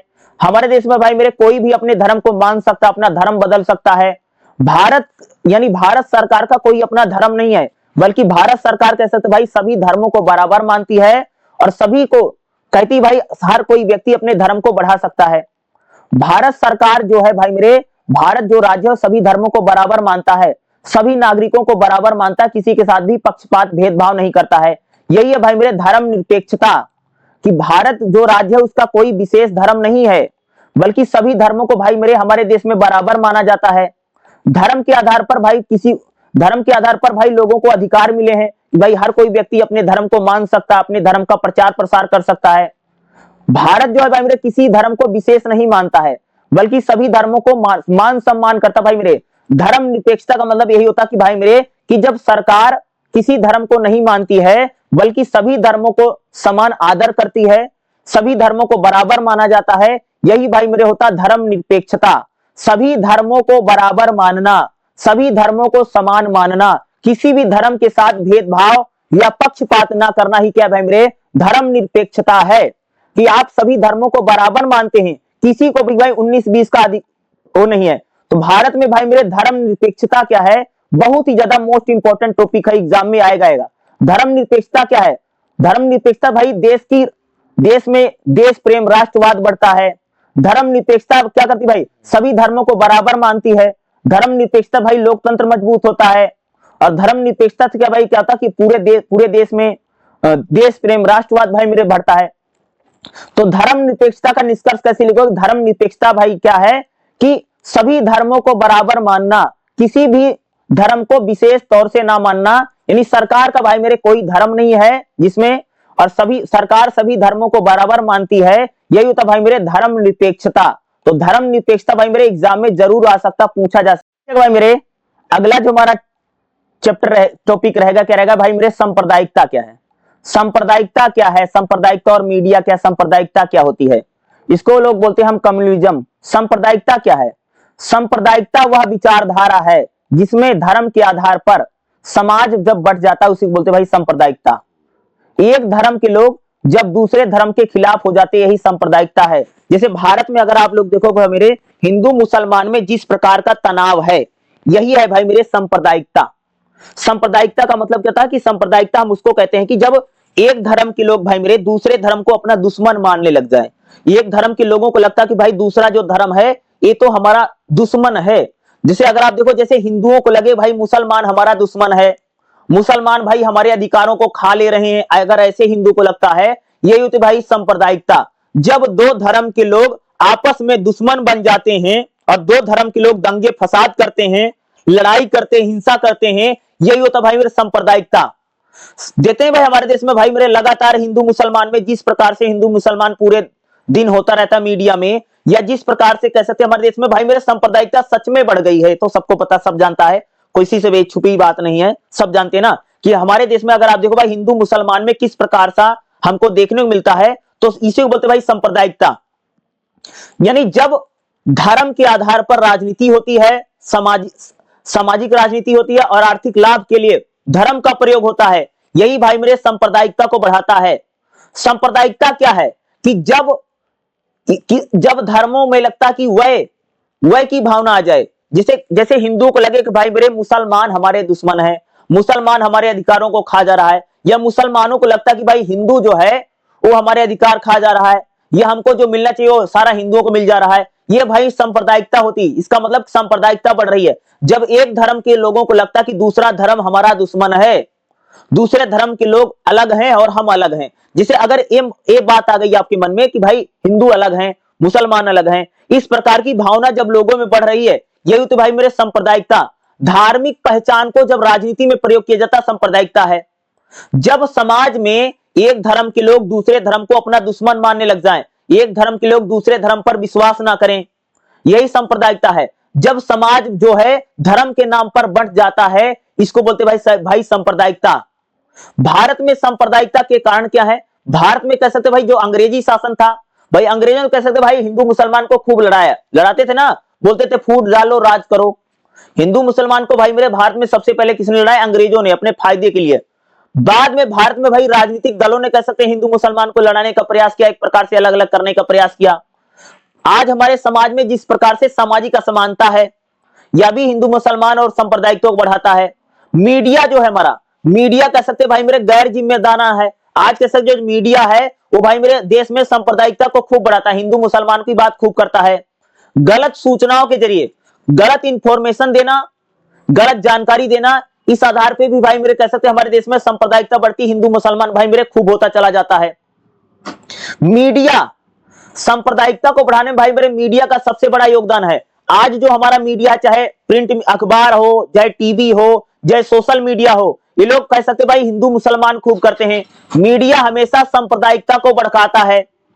भड़काऊ नारे दिखाना, सनसनीखेज खबरें दिखाना, अफवाह फैलाना, इसके जरिए कह सकते जो मीडिया है वो देश में सांप्रदायिकता यानी हिंदू मुसलमान को खूब फैलाता है, जिससे हमारे देश में भाई धर्म के आधार पर हिंसा होती है और धर्म के आधार पर तनाव बढ़ता है। ठीक है, तो मीडिया और सांप्रदायिकता क्या है कि भाई मीडिया जो है अपनी रिपोर्टिंग के जरिए, अपने खबरों के जरिए हिंदू मुसलमान करता है, जिससे हमारे देश सांप्रदायिकता बढ़ने से भाई मेरे क्या होगा कि देश की जो राष्ट्रीय एकता है वो भाई टूटेगी। सांप्रदायिकता बढ़ने से सांप्रदायिकता का प्रभाव क्या पड़ेगा? समाज में भाई मेरे समाज का नुकसान होगा, समाज में हिंसा होगी, लड़ाई होगी, झगड़ा होगा, मारपीट होगा, लोकतंत्र कमजोर होता भाई सांप्रदायिकता से। अल्पसंख्यक जो हैं उनको भाई नुकसान पहुंचेगा। सांप्रदायिकता के जरिए भाई विकास भी रुक जाएगा और देश भी आगे नहीं बढ़ पाएगा। सांप्रदायिकता का यही है भाई मेरे कि सांप्रदायिकता मतलब एक समझ लीजिए कि जब दो धर्म के लोग आपस में लड़ने लग जाते हैं, यही सांप्रदायिकता है। एक धर्म का आदमी दूसरे धर्म के लोगों को अपना दुश्मन मानने लग जाए, ये इसी को भाई हम लोग क्या कहते हैं भाई, सांप्रदायिकता कहते हैं। और सांप्रदायिकता क्या है, सांप्रदायिकता और मीडिया क्या है, इस प्रकार का क्वेश्चन भाई मेरे आपको एग्जाम में 100% मिलेगा। और जो मैं करवा रहा हूं यही आपको भाई मेरे एग्जाम में करके भी जाना है। जितना मैं बता रहा हूं इतना सारा इंपॉर्टेंट है, करके जरूर जाइएगा। देखिएगा भाई मेरे, अगला हमारा क्वेश्चन क्या रहेगा, जाति आधारित संगठन क्या होते हैं। भारत में जाति आधारित संगठनों को बताओ। भाई जाति के नाम पर तो भाई हमारे देश में भाई मेरे बहुत सारे संगठन बनते हैं, बहुत सारे ग्रुप बनते हैं जाति के नाम पर ना, इसको बोलते हैं भाई जाति आधारित संगठन। तो देखिएगा, वह संगठन जो किसी जाति के नाम पर या जाति के समूह के नाम पर सामाजिक, राजनीतिक, आर्थिक आधार पर जो बनते हैं, जो किसी जाति को लेकर के काम करते हैं, उसी को भाई बोलते हैं जाति आधारित संगठन। कोई भी जो संगठन बना है, जो कोई ग्रुप बना है, कोई पॉलिटिकल ग्रुप है, कोई सामाजिक ग्रुप है और जाति के नाम पर बना है, जाति के लिए काम करता है, इसको बोलते हैं भाई जाति आधारित संगठन। जाति आधारित संगठन क्या करते हैं भाई मेरे, वो केवल अपनी जाति को लेकर के काम करते हैं, अपनी जाति को आगे बढ़ाने के लिए करके काम करते हैं, जाति आधारित संगठन। सामाजिक न्याय की बात करता भाई मेरे जाति आधारित संगठन। जाति आधारित जो संगठन तो कहता भाई समाज में न्याय हो, समाज में सबको बराबर माना जाए, जाति आधारित संगठन इसकी बात करते हैं। राजनीति में भाई मेरे सबको बराबर मौका मिले, जाति आधारित जो संगठन होता भाई मेरे कहता भाई राजनीति में सबको मौका मिले, सबको आगे बढ़ने का मौका मिलना चाहिए, ये जाति आधारित संगठन इस बात को कहते हैं। आरक्षण की बात करता भाई मेरे जाति आधारित संगठन। जाति आधारित जो संगठन कहते भाई हमारी जाति को आरक्षण मिले ताकि उनकी जाति के लोगों का भला हो।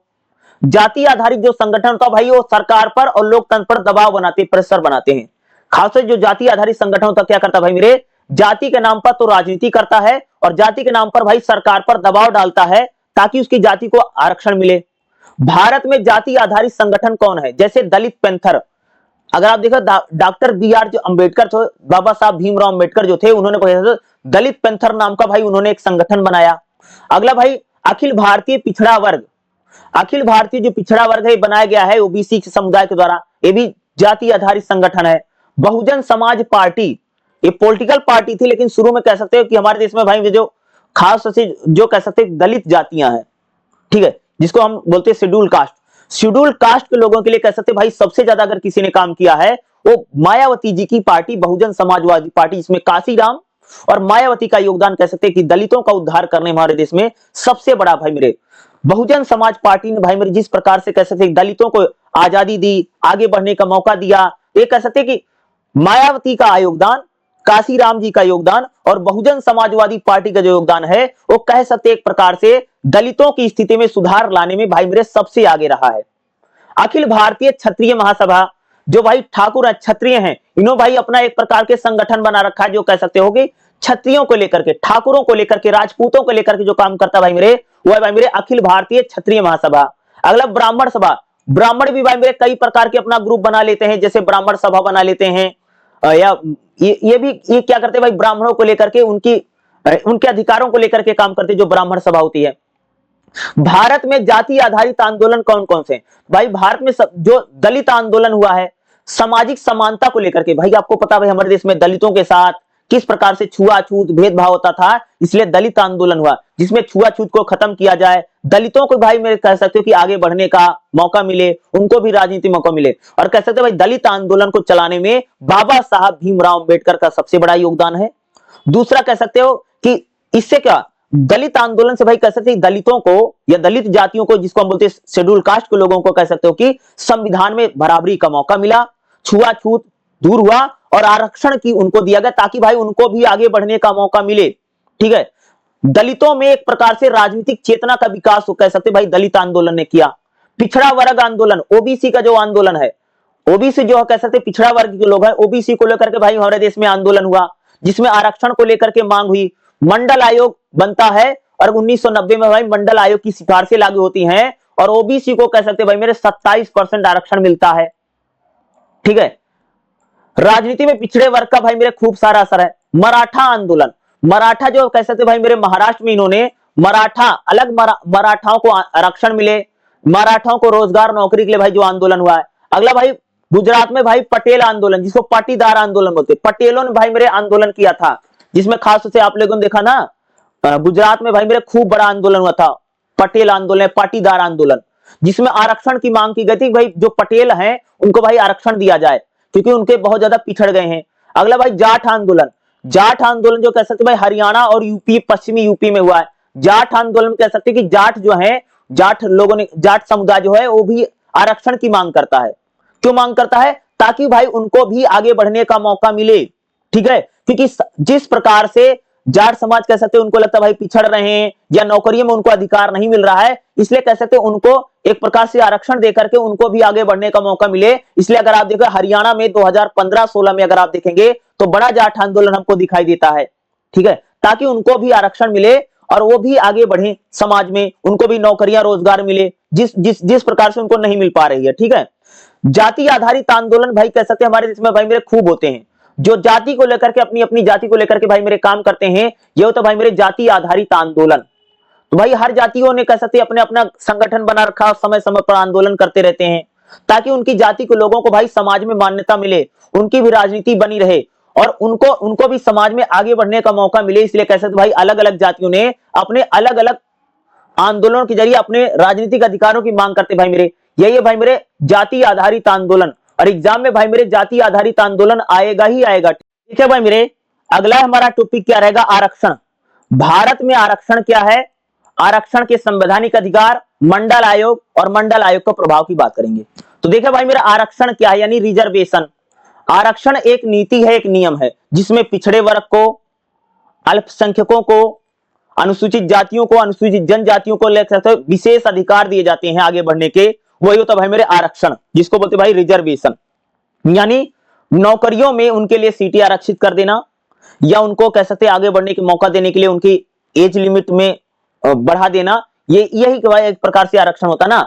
आरक्षण क्या है? आरक्षण एक प्रकार से कह सकते हैं कि जिन जातियों का लंबे समय से हमारे समाज में शोषण व दमन होता था, उनको विशेष प्रावधान के जरिए कुछ सहायता देकर के आगे बढ़ने का मौका दिया जाता है। तो भाई मेरे यही आरक्षण है। संविधान में आरक्षण का भाई मेरे अधिकार भी है। आर्टिकल जो 14, आर्टिकल जो 15 है, ये वंचित लोगों के लिए शिक्षा में आरक्षण की बात करता है। भाई भारतीय जो संविधान है, संविधान के अनुच्छेद 15 के भाग 4 में कहा गया है कि जो वंचित वर्ग हैं, यानी जो पिछड़े हुए समुदाय हैं, जो SC ST हैं, उनके लिए भाई शिक्षा में आरक्षण की बात की गई, उनको आगे पढ़ने के लिए आरक्षण मिले। जो अनुच्छेद 16 है, अनुच्छेद 16 के भाग 4 में कहा गया कि रोजगार में आरक्षण, नौकरियों में भाई मेरे आरक्षण की बात की गई। जैसे अगर आप लोग देखोगे SC जो समाज है, SC समाज को कह सकते भाई मेरे, अगर मैं बात करूं लगभग 19% आरक्षण है, ठीक है, यह कह सकते 14% आरक्षण है। SC समाज को कितना आरक्षण है? 14% है। जो ST है, ST को भाई मेरे मुझे लगता है 7% आरक्षण है। जो OBC है, OBC को भाई मेरे 27% आरक्षण दिया गया है। बल्कि अब जाकर के कह सकते EWS, यानी जो आर्थिक रूप से जो पिछड़ा वर्ग है, उसको भाई मेरे 10% आरक्षण दिया गया है। तो आरक्षण इस प्रकार से है। आरक्षण भाई मेरे भारतीय संसद ने अनुसूचित जाति और अनुसूचित जनजाति के लिए कह सकते भाई सीटें भी आरक्षण की है। राज्य विधानसभा में भाई जाति के नाम पर सीटें आरक्षण है। और कह सकते हैं जो पिछड़ा वर्ग है, अगर आप देखेंगे OBC को, OBC के लिए भाई भी 27% आरक्षण है। OBC को कितना आरक्षण है भाई मेरे? 27% आरक्षण दिया गया है भाई मेरे। अनुसूचित जाति तथा अनुसूचित जनजाति जो SC ST हैं, उनको भाई मेरे आरक्षण मिला है। अनुसूचित जो जाति हैं, उनके साथ भाई मेरे जाति के नाम पर भेदभाव होता था, छुआछूत होता था। आज जो अनुसूचित जाति, उनको भाई मेरे शिक्षा में आरक्षण है, रोजगार में आरक्षण है और उनके लिए कह सकते संसद और विधानसभा भाई मेरे सीटें आरक्षण है।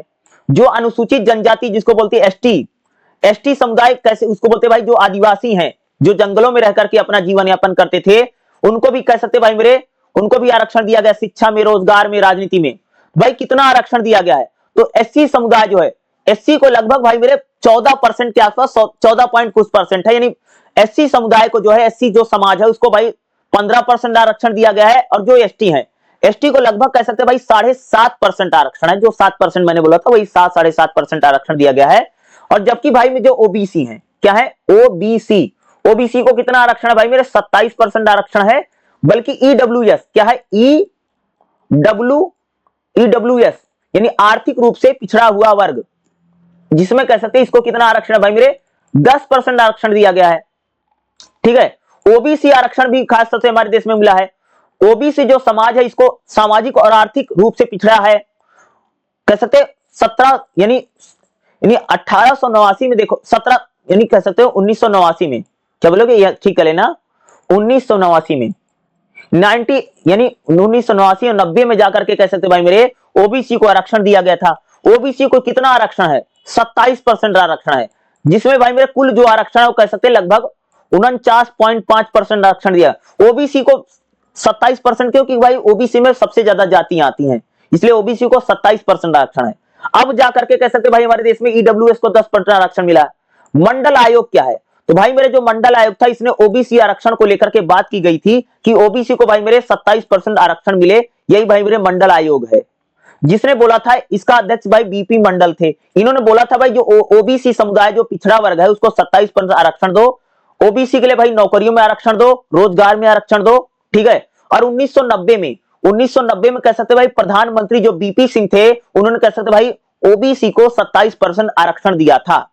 आरक्षण क्यों दिया जाता है, ताकि सामाजिक न्याय हो सके, समाज में भाई मेरे सभी को बराबर लाया जा सके, इसलिए कह सकते जो पिछड़ा हुआ समुदाय है जैसे एससी एसटी हैं उनको आरक्षण देकर के भाई मेरे समाज की मुख्य धारा से जोड़ने के लिए भाई मेरे काम किया जाता है, वही भाई मेरे आरक्षण है, ठीक है। तो आरक्षण को लेकर के भाई मेरे आपको एग्जाम में क्वेश्चन 100% देखने को मिलेगा, बहुत ही ज्यादा मोस्ट इंपोर्टेंट टॉपिक है। या तो आपको एग्जाम में मंडल आयोग जिन्होंने कह सकते ओबीसी को कह सकते भाई मेरे 27% आरक्षण दिया, ठीक है। और दूसरा कह सकते हो कि आरक्षण क्या है, तो एससी एसटी के लिए भाई जो आरक्षण मिलता है उसी की खास तौर से यहां पर बात की गई है। और एक क्वेश्चन भी भाई मेरे आपको एग्जाम में 100% देखने को मिलेगा जो मैं बता रहा हूं। पहला क्वेश्चन देखे भाई मेरे हमारा क्या रहेगा, भारत में कल्याणकारी राज्य के लिए योजनाएं विकास का ढांचा किस प्रकार से। देखो भाई मेरे हमारे देश में अगर आप लोग देखोगे कि जो हमारी सरकारें होती भाई मेरे वो जनता के लिए भाई मेरे बहुत सारी कल्याणकारी योजनाएं चलाती हैं ताकि भाई विकास हो सके, डेवलपमेंट हो सके। भारत में कल्याणकारी योजना क्या है, तो देखिएगा कल्याणकारी योजना वह होती है, वह कार्यक्रम होता है, वह नीति होती है जिसमें सरकार भाई मेरे जो पिछड़ा वर्ग है, जो गरीब हैं उनके लिए, जो गरीब है उनके लिए भाई सुधार के लिए क्या बहुत सारी योजनाएं चलाती भाई मेरे, यही कल्याणकारी योजना। आजादी के बाद अगर आप लोग देखोगे तो हमारे देश में भाई मेरे पंचवर्षीय योजनाएं आई थी जिसमें कृषि को लेकर के काम किया गया, जिसमें समाज में कल्याणकारी योजनाएं चली। जैसे अगर आप देखो कृषि का सुधार हुआ, शिक्षा को लेकर के, स्वास्थ्य को लेकर भाई मेरे कल्याणकारी योजनाएं चलती हैं। जैसे हमारे गांव है, ग्रामीण क्षेत्रों में कह सकते भाई गरीबों के लिए भाई मेरे बहुत सारी कल्याणकारी योजनाएं चलती हैं। जैसे गरीबों के लिए भाई मेरे घर बनवाना, देखोगे ना भाई गरीबों को घर बनवाने की सरकार पैसा देती है, तो यह भी कल्याणकारी योजना है। गरीबी रेखा से नीचे वाले जो लोग हैं उनके लिए भाई उनके लिए घर बनवाने के लिए पैसा देना, शौचालय के लिए बनवाने के लिए जो पैसा दिया जाता है, ये सारी चीजें क्या है, ये भाई मेरे सारी क्या है कल्याणकारी योजना है, जिससे गरीब लोगों का या जो गरीब समाज है भाई मेरे उसका एक प्रकार से विकास हो सके, वह भी समाज की मुख्य धारा से जुड़ सके, इसलिए सरकार की तरफ से भाई कल्याणकारी योजनाएं चलती हैं। अगर आप देखो भाई जब उदारीकरण हुआ था यानी पूरी दुनिया में भाई मेरे जब वैश्वीकरण हुआ था 1991 में, उसके बाद अगर आप देखो हमारे देश में भाई मनरेगा चला, अभी उसका नाम बदल दिया गया, खासतौर से जी राम जी योजना कर दिया गया है। मनरेगा जो था भाई महात्मा गांधी राष्ट्रीय जो रोजगार ग्रामीण मिशन, यह भी एक प्रकार से कह सकते भाई कल्याणकारी योजना है जिसमें सरकार कह सकते लोगों को रोजगार देती थी 100 दिन का, लेकिन अब इस योजना का नाम क्या रख दिया गया, जी राम जी योजना बना दिया गया है, ठीक है। आयुष्मान भारत देखा होगा भाई किस प्रकार से गरीब लोगों के लिए भाई मेरे 5 लाख का एक प्रकार से स्वास्थ्य बीमा दिया जाता है, ये भी क्या है, ये कैसे भाई सारी कल्याणकारी योजना। उज्ज्वला योजना, उज्ज्वला योजना सुना होगा आपने भाई, जिसमें भाई गरीब महिलाओं को भाई सिलेंडर दिया जाता है, क्या है उज्ज्वला। उज्ज्वला योजना में अगर आप देखेंगे भाई प्रधानमंत्री मोदी की तरफ से योजना चली थी जिसमें बोला गया था भाई मेरे कि जो गरीब महिलाएं हैं उनको भाई मेरे गैस सिलेंडर मिलेगा ताकि भाई मेरे खाना बनाए, क्योंकि भाई मेरे चूल्हे पर खाना बनाने से ना बहुत परेशानी होती है, अंदर धुआं जम जाता है, आगे चलकर व्यक्ति बीमार पड़ जाता है। उज्ज्वला योजना भाई मेरे सिलेंडर दिया जाता है। प्रधानमंत्री जनधन योजना जिसमें कह सकते हैं आप देखोगे गरीब आदमी के भाई खाते में पैसा जा रहा है। किसान सम्मान निधि तो भाई मेरे चल ही रही है, आप देखो किसानों के खाते में भाई मेरे 2000 रुपए जाते हैं हर साल, आप देखते हैं हर तिमाही में कह सकते 2000 रुपए सालाना, यह कह सकते साल की जो मिल रहे हैं, ठीक पैसा मिल रहा है किसानों के लिए। तो भाई क्या है, यही सारी भाई कल्याणकारी योजना है ना। अब देखो भाई खास तौर से जैसे प्रधानमंत्री आवास योजना है, उज्ज्वला योजना में भाई सिलेंडर मिलता है, ठीक है। प्रधानमंत्री आवास योजना में क्या भाई कि घर बनाने के लिए पैसा मिलता है, कितना मिलता है भाई मेरे 2.5 लाख रुपया, शहरों में 2.5 लाख रुपया, गांवों में मुझे लगता है 1.5 लाख मिलता है, ठीक है। भारत में विकास का ढांचा क्या, भारत में अगर आप देखो भाई हमारा आर्थिक विकास हो, जीडीपी ग्रोथ हो, उद्योग धंधे लगे, भाई तो भारत में भाई विकास भी तो भाई बहुत ज्यादा जरूरी है, सामाजिक विकास, भाई शिक्षा, रोजगार, स्वास्थ्य, ये भी सारी चीजें भाई मेरे बढ़िया होनी चाहिए ना, तभी तो भाई हमारे देश का जीवन स्तर बढ़ेगा, हमारी जीडीपी बढ़ेगी। भारत में विकास को लेकर के भाई मेरे चुनौतियां क्या चैलेंज है भाई मेरे, जिससे भारत का विकास नहीं हो पा रहा। भाई हमारे देश में सबसे ज्यादा गरीबी है, भुखमरी है, बेरोजगारी है, इस वजह से कैसे तो भाई भारत का विकास नहीं हो पा रहा है। दूसरा आर्थिक चुनौतियां हैं, भाई हमारे पास संसाधन सीमित, हमारे पास पैसा नहीं है, कृषि में बहुत ज्यादा व्यवस्था नहीं, इससे कैसे भारत का भैया मेरे विकास नहीं हो पा रहा है। ठीक है। पर्यावरण की चुनौतियां, भाई हमारे देश में पर्यावरण का प्रदूषण बहुत ज्यादा है, हमारा इन्वायरमेंट बिल्कुल खराब है, जलवायु परिवर्तन हो रहा है, इसलिए कैसे भाई भारत का विकास नहीं हो पा रहा। भाई हमारे शासन प्रशासन में, हमारी सरकारों में, शासन प्रशासन में भाई खूब ज्यादा भ्रष्टाचार है। हमारे देश में जो योजनाएं होती गरीब आदमी तक भाई मेरे पहुंच नहीं पाती हैं, और जिसको लाभ मिलना चाहिए उसको लाभ नहीं मिल पाता है। इसलिए भारत में कह सकते भाई विकास में बहुत ज्यादा समस्या की सामना करना पड़ता है। और भाई सरकार तो कह सकते लोगों के लिए भाई मेरे खूब कल्याणकारी योजनाएं चला रही है, भाई सिलेंडर मिल रहा है, खाते में कह सकते किसानों के पैसे आ रहे हैं, गर्भवती महिलाओं को भाई मेरे 6,000 रुपया मिल रहा है। तो भाई एक अब क्या है, कल्याणकारी योजनाएं हैं। और एक भाई मेरे सबसे बड़ी कल्याणकारी योजना जो हमारे देश में इस समय खूब चल रही है, वो भाई मेरे 5 किलो राशन, गरीब आदमी को भाई मेरे जो 5 किलो राशन मिल रहा है, 5 किलो यानी प्रधानमंत्री अन्य योजना जिसको बोलते हैं अन्योदय योजना जो चलती है, उसमें भाई क्या है, हर आदमी को, जो गरीब आदमी भाई मेरे उसको 5 किलो हर व्यक्ति को महीने का राशन मिलता है। भाई अगर परिवार में मान लो 4 आदमी हैं तो आपको एक आदमी का 5 किलो तो 20 किलो आपको महीने का राशन मिलेगा। तो भाई 5 किलो जो राशन मिल रहा है, यह भी कह सकते हैं एक प्रकार की कल्याणकारी योजना है, जो गरीब आदमी के लिए भाई खाने पीने के लिए कम से कम 5 किलो राशन तो उसको दिया जाए, ताकि भाई मेरे वो अपना खा सके, पी सके। ठीक है, इसलिए कह सकते भाई कल्याणकारी योजना भाई हमारे देश में खूब चलती है। दूसरा क्या, भारत में भाई मेरे जो विकास है, विकास तो हमारे देश को भाई मेरे बहुत ज्यादा जरूरत है, लेकिन हमारे देश में गरीबी है, भुखमरी है, बेरोजगारी है, इस वजह से कह सकते भारत के विकास में बहुत ज्यादा भाई रुकावट भी हम लोगों को देखने पड़ती है। तो भाई मेरे मैंने इस यानी वीडियो में यानी इस क्लास में मैंने भाई मेरे जितना पढ़ा रखा है, इतना पढ़ के जरूर जाइएगा, एग्जाम में भाई मेरे यही सारे क्वेश्चन आपको जरूर देखने मिलेगा। जितना मैं बता रहा हूं, जितना मैंने पढ़ा दिया है, यही सारा क्वेश्चन आपको एग्जाम में आएगा, इससे बाहर आपको कुछ भी देखने को नहीं मिलेगा, ये याद रखिएगा। पूरी किताब को मैंने कवर करने की कोशिश की है, इस पूरी किताब में जितने क्वेश्चन थे मैंने सारे क्वेश्चन आपको बताने का प्रयास किया कि भाई ताकि कुछ भी छूटे ना। मैं इतना तो बता दूं भाई, ताकि आपका एग्जाम बढ़िया सा निकल जाए, ताकि आपको एग्जाम में किसी प्रकार की समस्या ना हो, प्रॉब्लम ना हो। मैंने सारी क्वेश्चन इसमें बताने का प्रयास किया है, और जितना मैंने पढ़ा रखा है इतना पढ़ के भाई मेरे जरूर जाइएगा। एग्जाम में आपको भाई मेरे यही सारे क्वेश्चन देखने को मिलेंगे, भर भर के यही क्वेश्चन आएगा जितना मैंने पढ़ा रखा है, इससे बाहर आपको कोई भी क्वेश्चन देखने को नहीं मिलेगा। और मैंने आपको भाई मेरे बहुत इजी तरीके से सारा बता रखा है, नोट्स के थ्रू मैंने बता रखा है। इसको पढ़िए, अच्छे से पेपर लिखे, और फिर मुझे जरूर बताइएगा कि आप लोगों का एग्जाम कैसे गया और किस प्रकार से